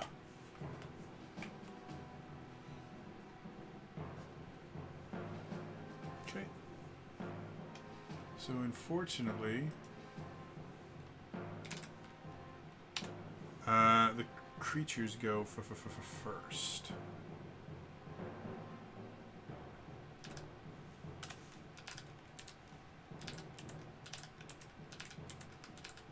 So, there's 5 of these strange serpentine-like creatures, and they are kind of looking around, and they seem kind of fixated on Relwyn and Liliane. And so 3 of them are going to go for Relwyn, 2 are going to go for Liliane. And you see they all just kind of wind back, and then from the fangs in their mouths, you see these kind of streams of some liquid kind of going towards you guys. So I'm going to have each of you guys make me dexterity saving throws. Throwing dexterity at me.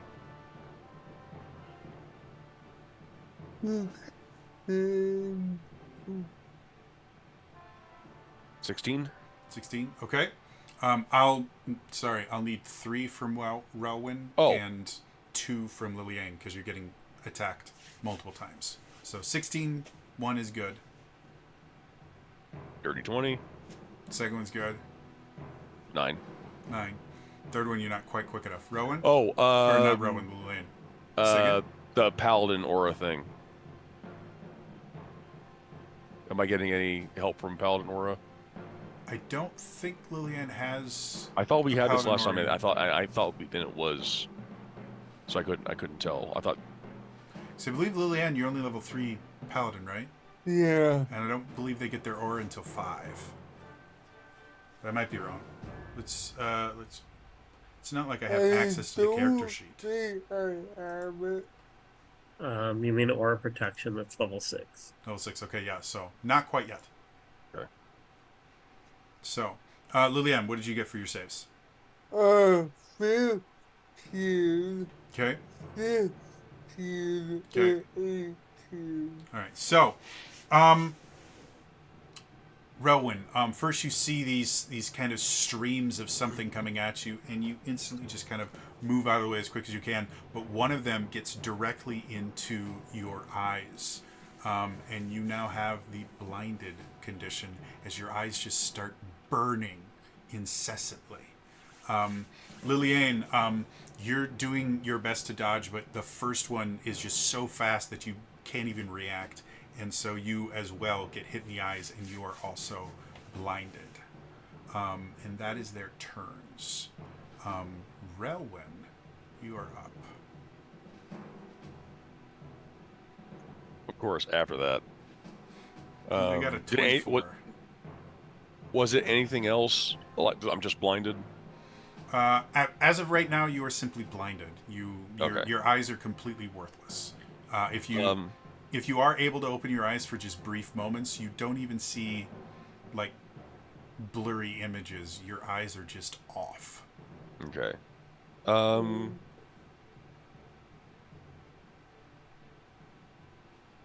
I guess I don't.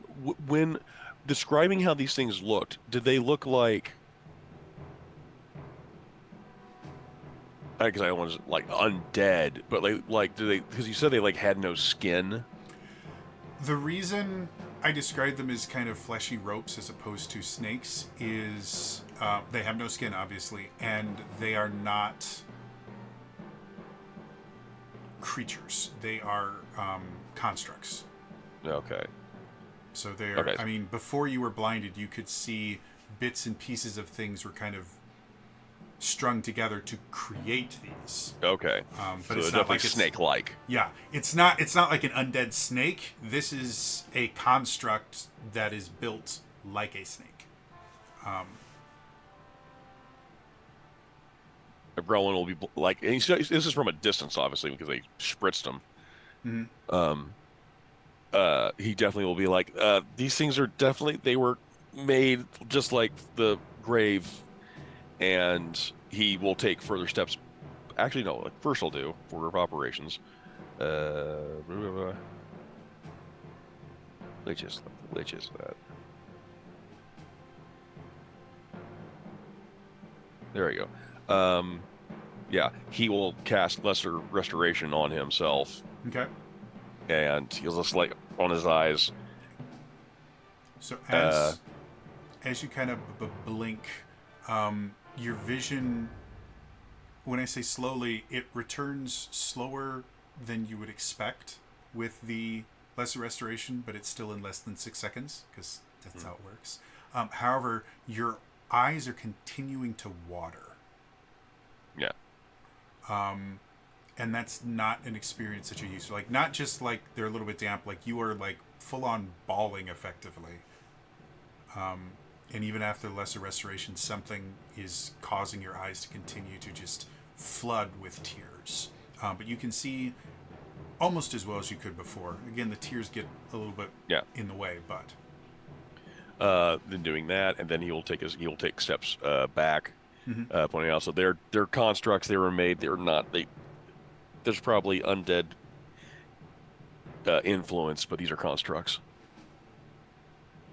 okay. Like they were constructs above.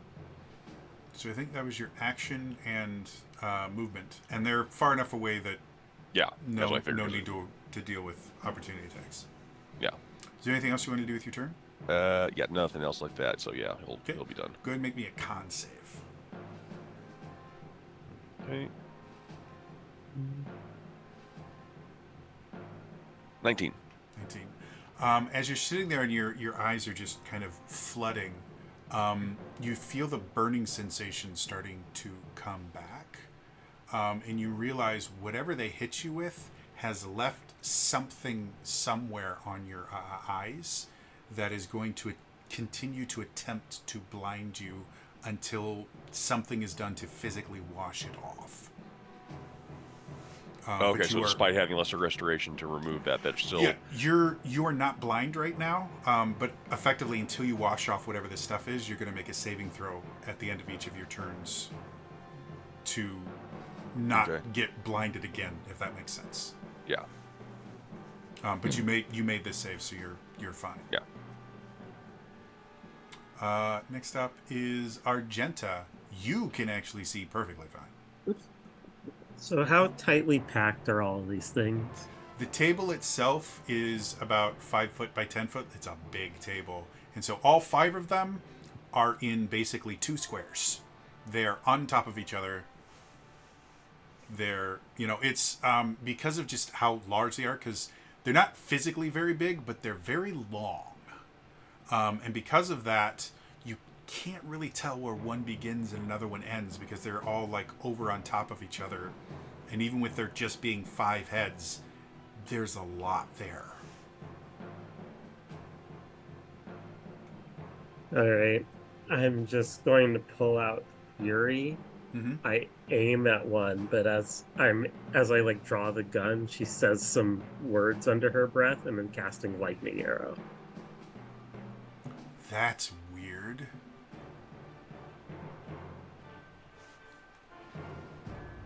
Hold, please.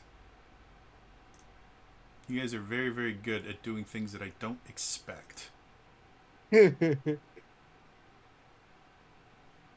That's us just pissing on the ignition. Yeah. I need to look over the spell to see exactly how it works. Range. Damn. That is a tricky spell. Cool. All right.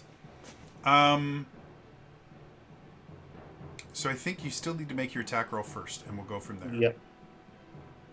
attack roll. That is going to be a 26 to hit. 26 misses. Unfortunately, yeah, of course it hits. So Roll your damage. The initial one takes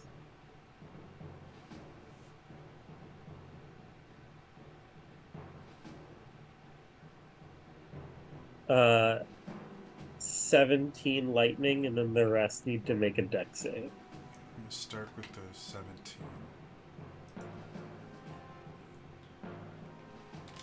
Okay, and then 4 dex saves, I guess, is what it is. Yeah. What am I rolling against? DC 16. Okay, first one saves. Second one saves. Third one fails.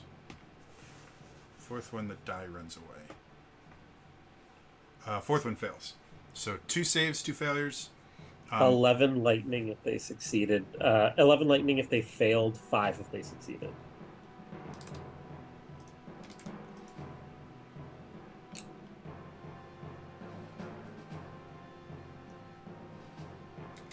I have to do math.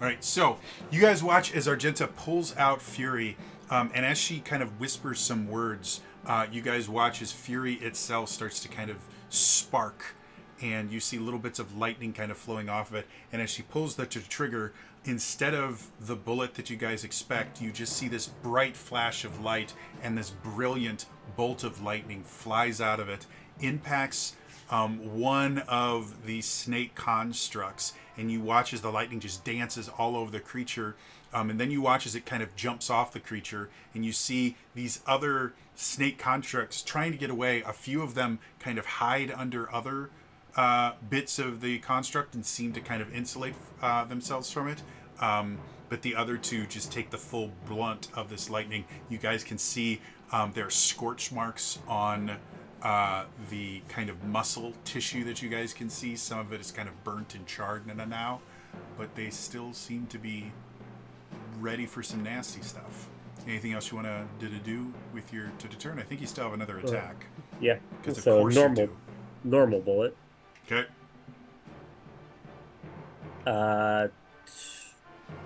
Plus. So that's a 25 to hit. Another miss. Like, just batting 0 today. Yeah, roll your damage. Same one that I shot originally. Cool. 10 damage. 10 damage.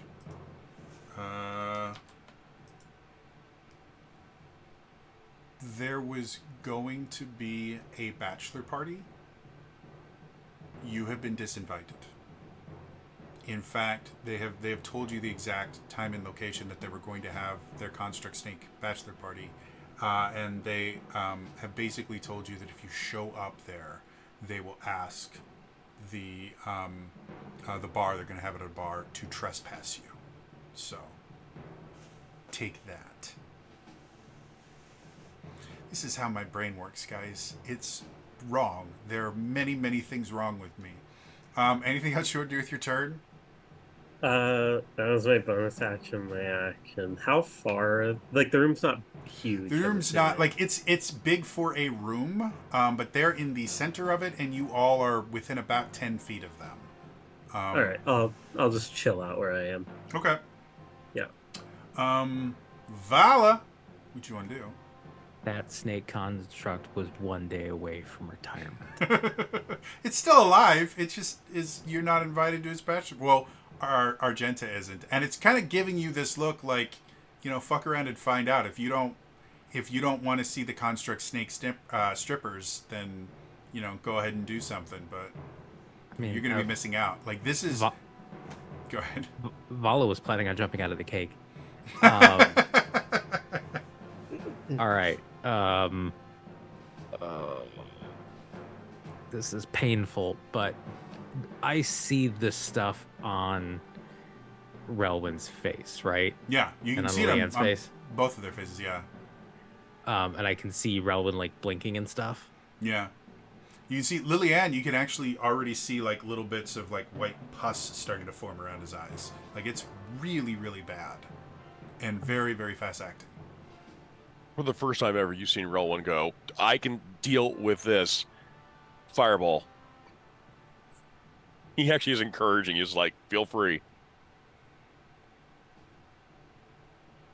Vala just hears fire, and her fingers are already moving. Okay. I'm casting fireball at I think 3rd level. I'm presuming you can place it so he doesn't. I backed up. I room, stayed. I the room backed is up. not quite large enough to be able to fireball it without hitting anyone. If you want to get real careful, you can get only half the party in the fireball. But there's no way to place it anywhere in the room because it's not that big for a 40-foot radius spell or a 40-foot diameter spell. Right, a 10-foot radius. Or, sorry, 20-foot 20-foot radius, 40-foot diameter. So yeah, the room is just not large enough for you to fireball and not hit half the party. So if that changes what you want to do. I think We were all at range. You have burning hands. don't. For some weird reason. You pyro. You serious?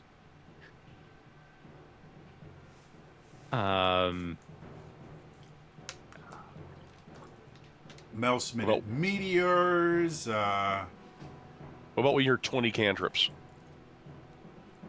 Or you can do it anyway. Vala will be like, fuck it, and pull out her sword and go charging in. And as my action, I will cast Green Flame Blade. I love it. Okay. My favorite spell that I never get to use. So And you guys watch as Vala pulls out the... Is it a rapier that you use or... it is a silvered rapier. Super. So you guys watch as she pulls out a rapier that has not really seen use in a long time. Like it comes out and you can just see it's like a dog that finally gets to go out on a walk. Like it's happy. It's, pommel is wagging. And as she goes forward, you watch as she traces her finger on the blade just slightly. And everywhere that her finger touches, you watch as this green flame just starts going and eventually envelops the entire blade. Go ahead and make your attack roll. So I believe I make a melee attack against one creature. Yippers. That is a 16 to hit. 16. Just barely enough. So you go and you guys watch, and as she hits this creature, you see this big explosion of green flame. Go ahead and roll your damage. So if you're unfamiliar, you do the normal weapon damage, and then I think at this point it would be an extra 3d8 fire damage on that attack. On a hit, the target suffers a weapon, and you cause the green flame to leap from the target to a different creature of your choice you see within 5 feet. The second creature takes the fire damage equal to your spellcasting ability modifier. Yeah. And then there are increases. Yeah. So I think the first creature just takes regular damage. No, it also increases because when you're at a higher tier, Yeah. it Yeah. actually takes fire damage. Yeah, it actually both your initial hit and the damage that the other creature takes both increase. So because we're at tier 3, right? Yeah, we're at 17th level. Yeah. So at 11th or at 5th level it would be 1d8 extra. 11th is 2. I think 17th should be 3 if I remember the spell Yeah, correctly. 3d8 and 3d8. So Yeah. So your initial attack is rapier's a d8 and then another 3d8 of fire. So roll that first, and then we'll deal with the offshoot sorry. fire.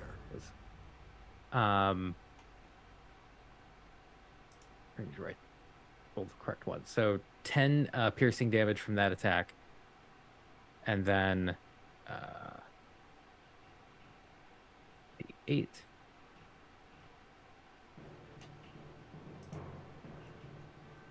Six additional fire damage to that one. 3d8 turned into 6. That's impressive. Yeah, 3, a 1, and a 2. And I think it adds my spell modifier, so +5 to that. Not unless you have an ability that lets you add your spell casting ability modifier to cantrips, which I don't believe you have. That's Okay. mostly exclusive to warlocks and clerics. Because I think the spell says The second target adds your Yeah. spellcasting The modifier. second target gets the spellcasting ability modifier. Okay. First one doesn't. Okay. So all right. I'm gonna Yep. All you need to do is roll 3d8, add your spellcasting modifier to it, and then tell me how much that is. so I rolled 13 plus 5, and I think I do get to add 5 because of fire damage, and I get to add that to 1 damage roll per Sure. round. I think that's why it's saying plus 5 and plus 10 Makes is because sense. of that thing. So 23 fire damage is the second one. 23. Cool. Now I have to do more math. Sorry. So you guys watch as Vala goes forward and she plunges the sword, and you watch this huge burst of green flame nearly incinerates the creature that she was aiming at. It is barely holding on to life, and then you watch as the flames themselves kind of coalesce and just pile onto one of the nearest creatures. You watch as it erupts in flame as well. Not looking quite as bad as the first one, but still looking pretty rough. Anything else you want to do with your turn? Vala would just be like, "Woo!" Awesome. and then stay right there. Okay. Lillian, you are blinded and it sucks. Your eyes are on fire. You can see absolutely nothing. Oh, I thought Lillian made a save. No, Lillian, the save was 16. Their first was a 15. So. Oh. Yeah.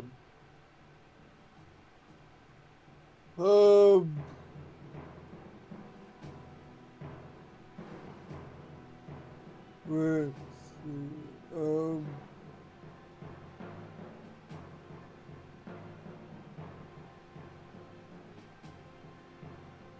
I blinded. Mm-hmm. Would it be harder for me to activate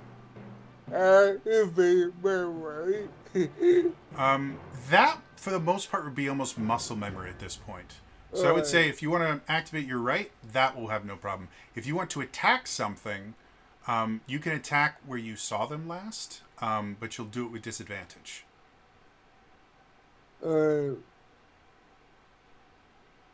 Yeah, I will attack where I last saw them. Okay. Then, yeah, go ahead and make an attack roll with disadvantage. Something that feels a little bit strange to you as you activate. Are you using which right are you using? Oh, I'll use the fire one. Okay. So as you activate it, and Vala, just this tiny little voice in the back of your head goes, "Sure, just copy what I do." As her sword erupts in fire as well. However, for you, Lillian, you're so used to using this and having to kind of like squint your eyes a little bit as this bright torch effectively shows up in your hand, and there's no change to your vision whatsoever. You can feel the heat of the sword and the fire on it, but you can't see anything, and that's kind of disconcerting to you. Go ahead and make your attack rolls.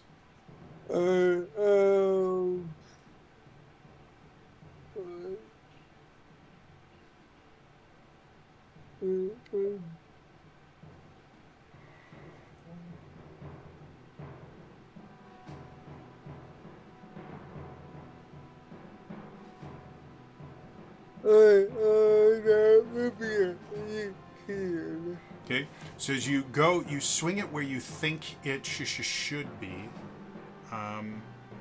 And for fun, choose even or odd.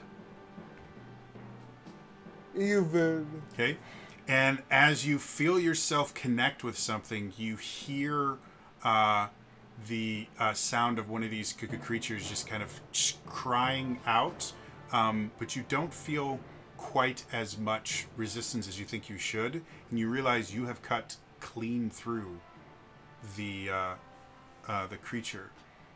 So one of them the top of the creature falls in one direction and the rest of it just goes. And then you suddenly see the creature, you can't. The rest of you see this noxious green gas just spewing forth from the creature. And I'd like everyone to make a Constitution saving throw. Against poison, if anyone has things that affect your poison saving throws.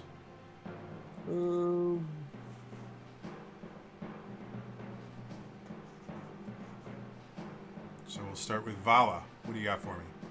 21. 21. Failure. No, that's fine. Argenta? 27. Another failure. You guys just can't do anything. Rowan? 27. Really? How do you have a massive... I took resilience. Aha! That makes sense. And then Lillian? 22. You guys realize their number's lower than 20, right? Like, that's... 20 is... That's the biggest number on the die. Not the You You smallest. know the luck I've been having in my rolls. Shut up.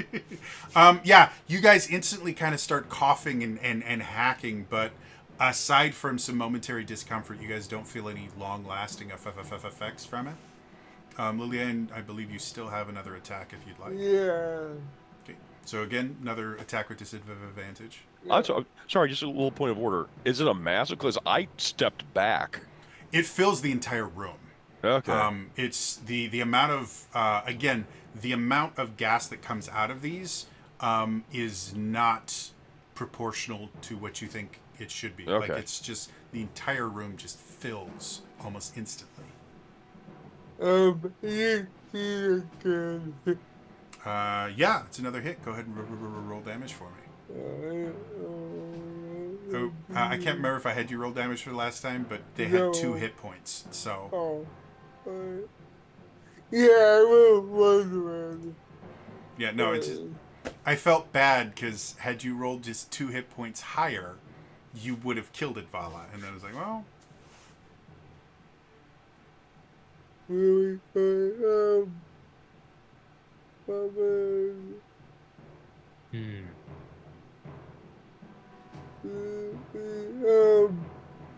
That would be 12 with one fire in that battle.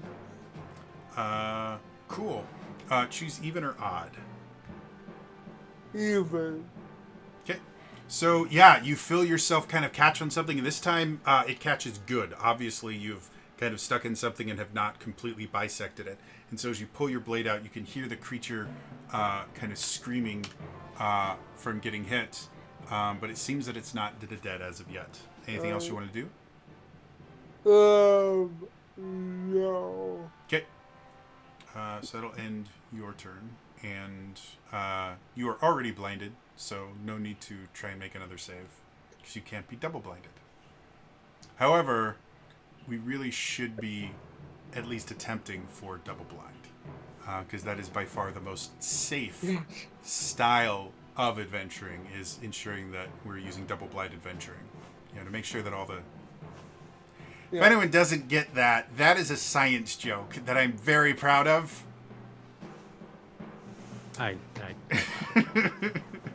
Yeah, even at a so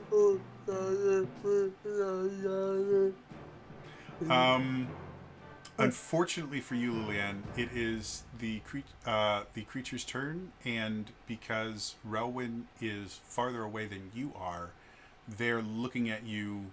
You can't see this, but everyone else can see that they're looking at you like starving man and a hamburger.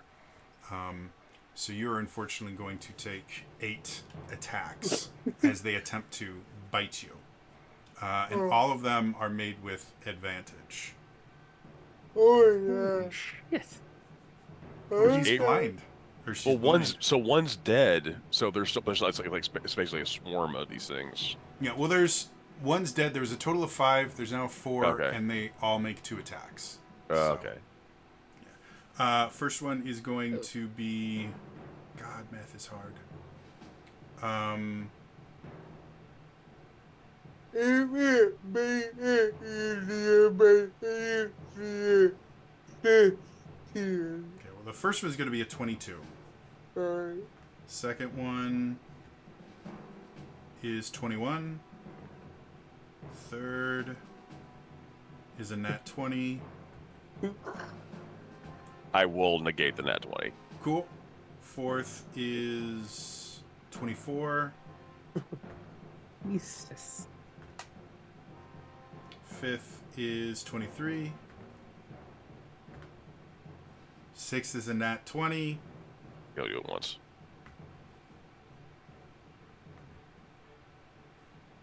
Second is an 18. Or seventh is an 18. And then the eighth is a 19. So 8 hits, 1 crit. Lovely. So we are going to call these 12 times 7. I mean, I know you have a lot of hit points. Well, but- the 7 normal ones do a grand total of 84 Yeah, I know. poison damage, poison piercing damage. And the last one is going to be an additional 24. That went wrong. So 84 plus 24. Grand total of 108 damage. From these things just feasting on Liliane. And then, unfortunately, I need 8 con saves until you fail.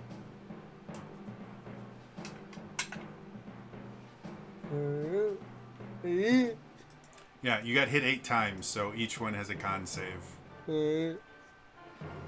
You're looking for a 16, so if you just want to roll them until you roll under a 16. Because statistically, I don't know what your con save is, but statistically, I think 8. It's a good. Okay, so you don't need to roll the rest. You have the poison condition, which is basically just. Go ahead. No, but first one was 20. Oh, first one was 20. Never mind. Then yeah, just keep rolling until you either hit 8 successes. Then it was a 7. Okay, so yeah, you have the poison condition. Yeah. So, Liliane looks rough. You can see all the different Yeah. puncture holes have already started to fester. And you can see like little kind of spider veins starting to grow off of them, off of every single one of these things. Liliane's skin is actually already starting to take kind of a jaundice yellow coloration to it. Relwyn, you are up. Okay. That definitely changes everything I was going to intend to do.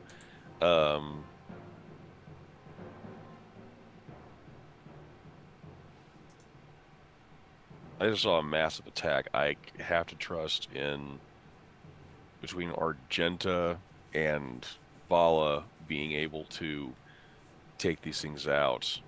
But I just saw a massive amount go to Liliane. He's just going to position himself to where he can go over and what does he have here? Yeah, he's just at this point he's just going to have to go over and see that go over to Liliane, and he's just going to heal her. Okay. And okay, so you're getting 100 back.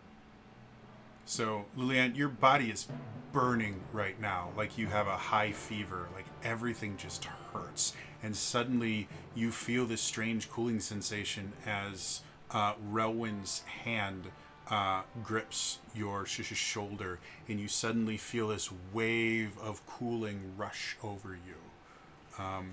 And you guys watch as a lot of the puncture holes start to kind of close themselves. And once the kind of healing wave just goes, you instantly can feel your body still burning, but you feel a lot better than you did before. Anything else you want to do with your turn, Rowan? I will use Harness Divine Power bonus action and regain a third level. Okay. And then you guys watch as Relwyn just kind of places a hand on his surecoat. And you watch as it kind of shines a little bit more brilliantly in that deep indigo. And then as he opens his eyes, there's this little flash of light in them. Cool. It brings us to Argenta. And playing fair, since you said it was the end of my turn. Oh, yeah. Able Go to do ahead. that. 18. 18, yeah. DC is 16 for these, so. Argenta's going to Fury in like her left hand, draw her dagger and move in. Okay. So one of the ones that failed, so there's the one that Lillian hit, and I'm assuming that's the roughest looking one. Mm-hmm. So not that one, but one of the other ones that failed the lightning. Sure. That looks a little more hurt. She's going to bonus action, mark that one with Planar Warrior and stab. All right, make your attack roll. Plus 9 now, so that's an 18 to hit. Yeah, that hits. Go ahead and roll damage. Okay, so Planar Warrior is now 2d8. The dagger is a d4 and a d6. And a partridge in a pear tree. Oh, and then I can also do the whole Ranger market shenanigan. There we go. So that is going to be 9, 3, 28 force damage. Again with the math. You said 28 total? Yeah. All right, so as you come forward, you kind of plunge your knife into this. You see the creature just writhe and scream out in pain. And as you pull the dagger out, you can already see little puffs of whatever that gas is that's inside. It's starting to leak from the wounds, but it's still upright. Barely, but still alive. I'll stab it again. Okay, make me another attack roll. 23 to hit. Definitely hits. Go ahead and roll the damage. So much. Oh.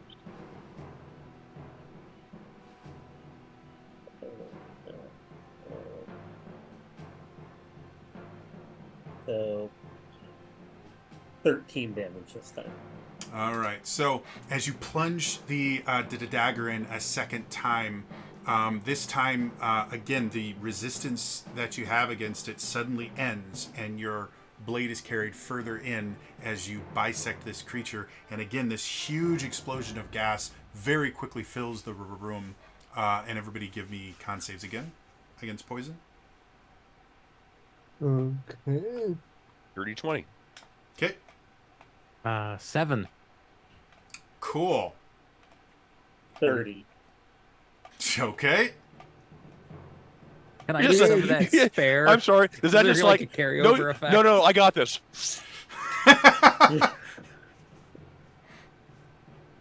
Argenta is bottling it to use it as cologne later. You fool. Lillian, what do you got? 16. So 16 is just enough. It tastes peppery.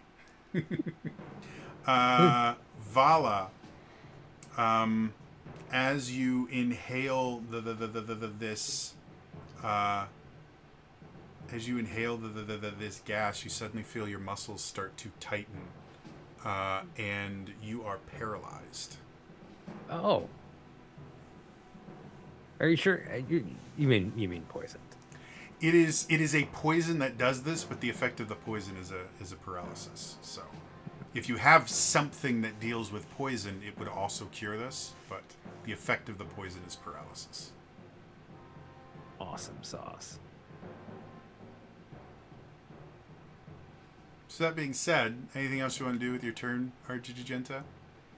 I used my bonus action. No.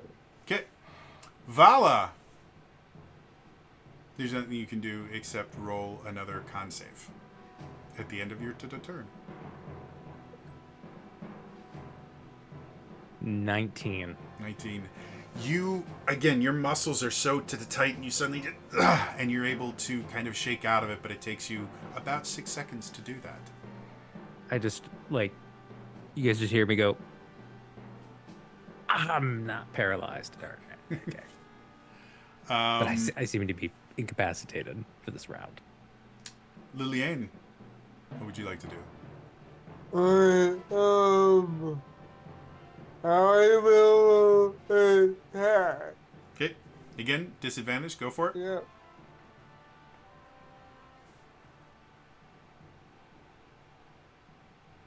That would be an 18 again.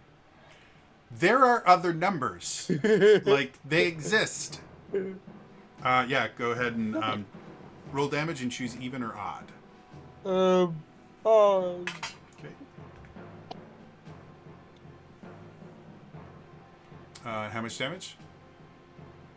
15 with 2 fire that matters. Fire doesn't seem to affect them more or less than any yeah. other damage. You said 16, right? Yeah. So you strike something and it is definitely kind of solid, and you hear a creature kind of scream out in pain. You pull your sword back to make another swing. That will be 21.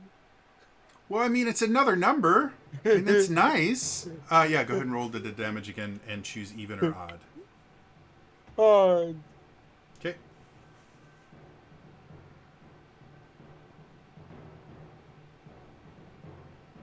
And that will be 22. 22. That's a lot, damn.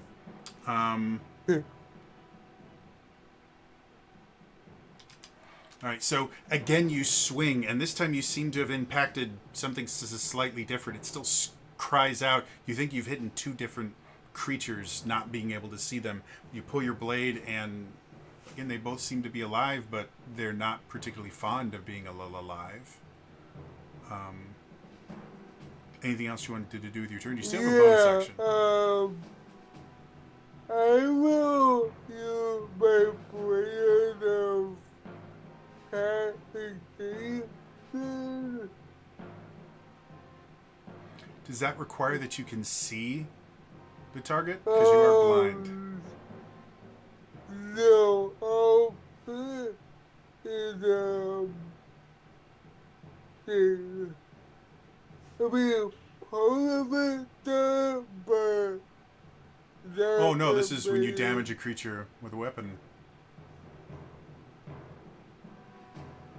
Oh, that's cool. Oh, that's very cool. Okay, awesome. No, I was assuming that I would have me to take that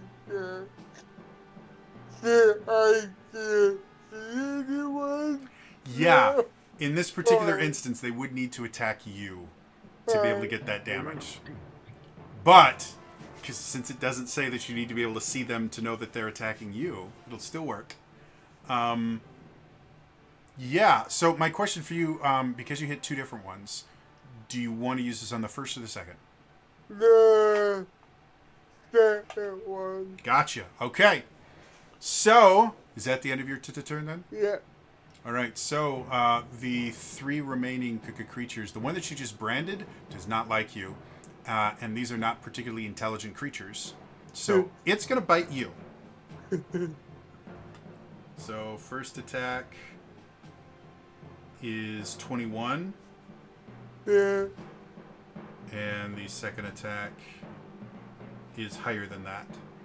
So you're going to take 24 piercing poison from that. But then you do damage to it, right? Yeah. So 4 right there. for each time it hits you, right? Yeah, you I son of- oh, believe so. I read it right. So as you're sitting there and you have your sword up and you're waiting, you suddenly feel this puncture on your left shoulder. And you feel the creature biting you and going into your flesh, and it burns, but then you suddenly feel the brand of castigation activate. And the creature kind of goes back really quickly, goes in for another bite, and you burn it again. And you can see the creature kind of writhing with psychic damage. The other two, now that they have another target near them, are going to try and nom on Relwyn. So, grand total of 4 attacks against you, Relwyn. First one is a nat 20. By the action, I mean, it hits, but I will negate that one. Okay, cool. Second one is 16. Nope. Third one is a lot lower than that. And fourth one is just a dirty 20. 2 hit. Okay. So, neither of them are crits because you got rid of the crit, so you take a total of 24 piercing poison damage. And then I need 2 con saves against the poison. Yeah, I'm looking the roughest right now. Okay. 15, so no, that fails. Okay. And then you don't need to, because you can't be 15. double poisoned. You guys like rolling like one number. Like it's a different number for each one of you guys, but you're just like, no, I like this The number. really interesting is that dice look cocked on my screen, so that's really This is like the time I rolled 1 under with no legendary resistance as a lich to Nathar's mischief, and my lich died giggling. So you currently have the poison condition, and I need a con save for the blinded. 15 again. Oh, So- I accidentally clicked that, ignored the second one. Okay. So yeah, unfortunately, you are blinded again. Rowan, you are up, and then next. So you are poisoned and blinded, and as far as you're aware, there are still 3 of these creatures still alive. Though 2 of them are calling them alive is a stretch. Okay, so 2 creatures, they have multiple things, so they have... Or Okay. there's a total of 3 creatures. 2 3 of them creatures. are really, really hurt. Okay. Right now, like, Rowan is just like, he's doing the math, and if he does that, it's going to be looking the roughest. Is there anyone else... I know Lillian is by me, but there's 3 creatures, Mm-hmm. and they did a melee attack on me. Mm-hmm. Can I position myself to where I'm not surrounded by... I don't have allies near me? Yeah, you can shift over a little bit. It'll be kind of weird because you can't really see them, but you know exactly where Liliane is because you just touched Okay. her. So you can shift over a little bit. Okay. And Oh, wait anything a more minute. than kind of getting away from Liliane is going to be a little bit difficult for you being blind. Well, never mind. I'm sorry, never mind. I won't do that because that's weird. Within a range of me, but it's a range of 5 feet. So, despite the fact Word of Radiance requires me to see creatures, that's weird. Okay. I think blinded is a condition that's just not used enough. Like everyone's like, "Oh, you're paralyzed. Oh, you're poisoned." No one ever Yeah. blinds. Yeah. So It's never mind. very So I won't. effective. So I won't be doing that then. Okay. but I'll have to instead. If you have any abilities that'll let you target an area, you can effectively blind fire. I do not have that kind of thing. Okay. I am a cleric, sir. Well, you have things like Pillar of Flame is an area. And there are I other... love you think I have that. I'm just saying, it's a cleric spell. They have, or, you know, you can Spirit Guardian, and then you don't need to see much of anything. You just become, you know, a Roto-Rooter. Well, thanks to what certain people did in this game, I can't just switch spells out daily anymore. Not that I ever could. I didn't do that, okay? There were deals made with, you know, evil deities and, you know, manifestations of darkness, and there had to be consequences. Okay. Huh. So what I will instead do, because I can't allow these things to get, they're trying to get a hit on me too, as well as that. I was going to do her next, but I'll do a lesser restoration on myself. But you see, Rowan is looking, and I'm looking the worst out of everybody. Okay. So Um, you can end one disease or one condition. So do you want to get rid of blinded or Blinded. Okay. So yeah. So again, you kind of touch your eyes and you can see again, but you can still feel that burning sensation.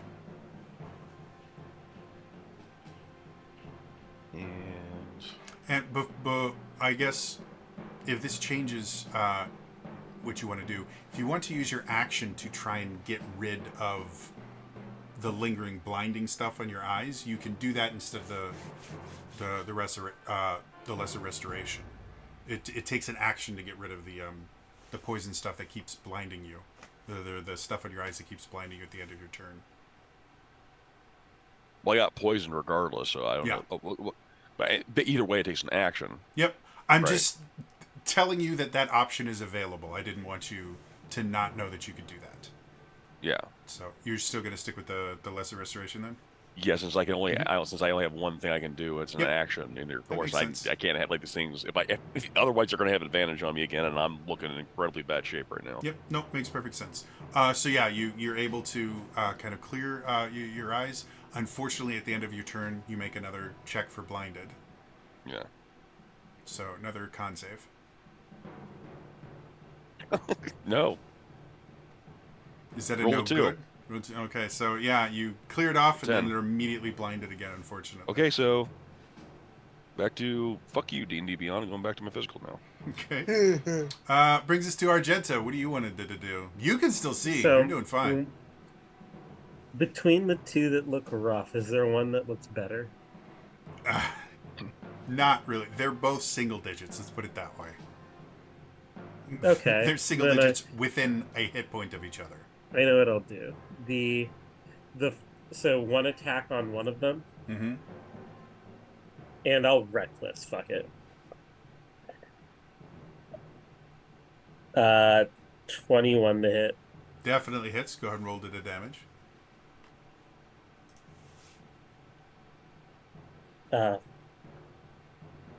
So 8 damage. And again, you feel resistance for a second, then boom, bisected. And again, cloud of gas immediately fills the room. Everyone give me con saves. Luckily, poison does not affect saving throws. 29. You're fine. Oh, I roll digital, but I rolled 25. Cool. Lillian? 22. Perfectly fine. Vala? So you said a roll ending in a 9 was fine, right? Well, depending So on 9 which... is good. Not really. You are paralyzed yet again. What else you want to do? Attacking the other weakened one. Go for it. 25. Hits. Roll the damage. 11. Another bisected. Another con save from everyone. 28. Yep. I'll roll digital again since I did that. Maybe Trixie. I mean, Vala, you don't have to roll again. You're already paralyzed. The 20 that was supposed to be with the 9 finally arrived. Rowan, what was it? 25. 25. You're great. Lillian? 26. perfectly fine. So yeah, smoke's really not affecting anyone except for some odd reason. Vala is just like not doing well. Like this is And not her best day. and then the healthiest one, as Mm-hmm. Argenta moves to it because of distance strike, I've attacked 2 different creatures. So now I get to make a 3rd attack. Of course you can. Marking it with Planar Warrior is my bonus action, and as I attack, I'm also making it my favorite spell. Anything else? You want like a puppy or a pony? That would be nice too, but sadly I cannot. 27 to hit. It definitely hits. There are Uh, numbers that don't start with a 2. This is a reckless thing, so Yeah, but there's like the die, like there's a bunch of numbers, like half the numbers are only single digits.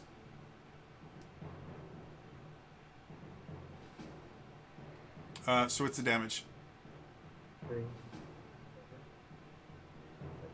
Sorry, I have so many dice I have to roll. It will take me some time to count all of the damages. 21 force. 21. Okay.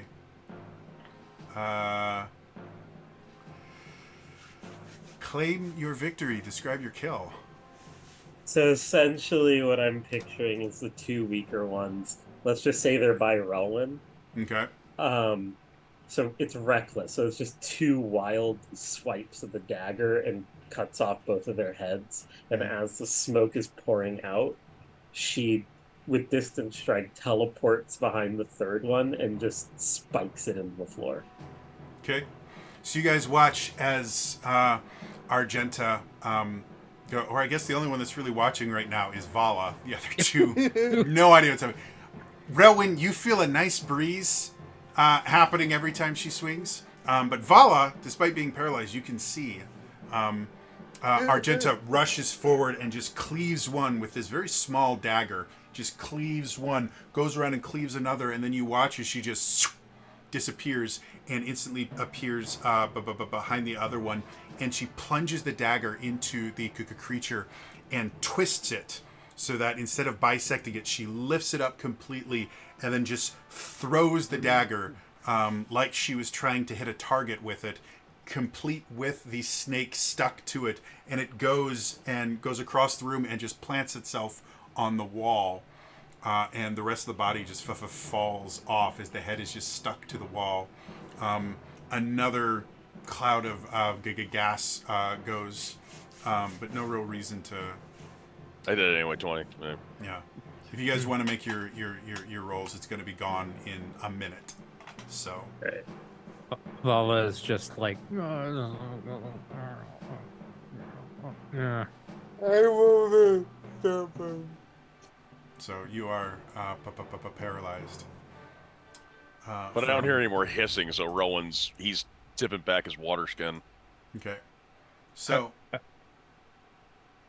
Sorry, I was gonna say as soon as Vala has movement, she's gonna press to digitate whatever it is away.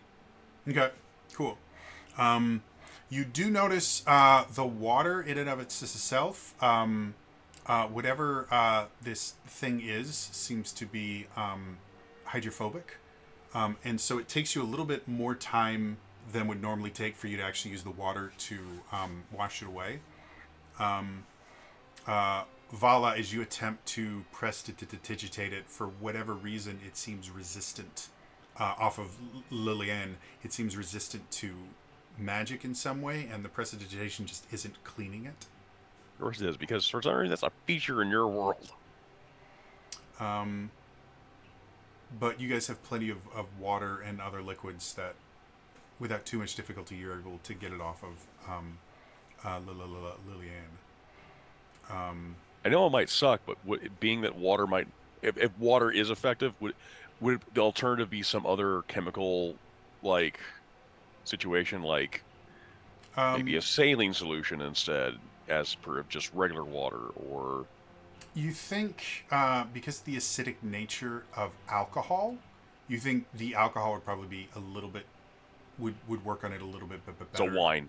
Yeah. So if you guys have wine or something on it, that'll wash it off instantly.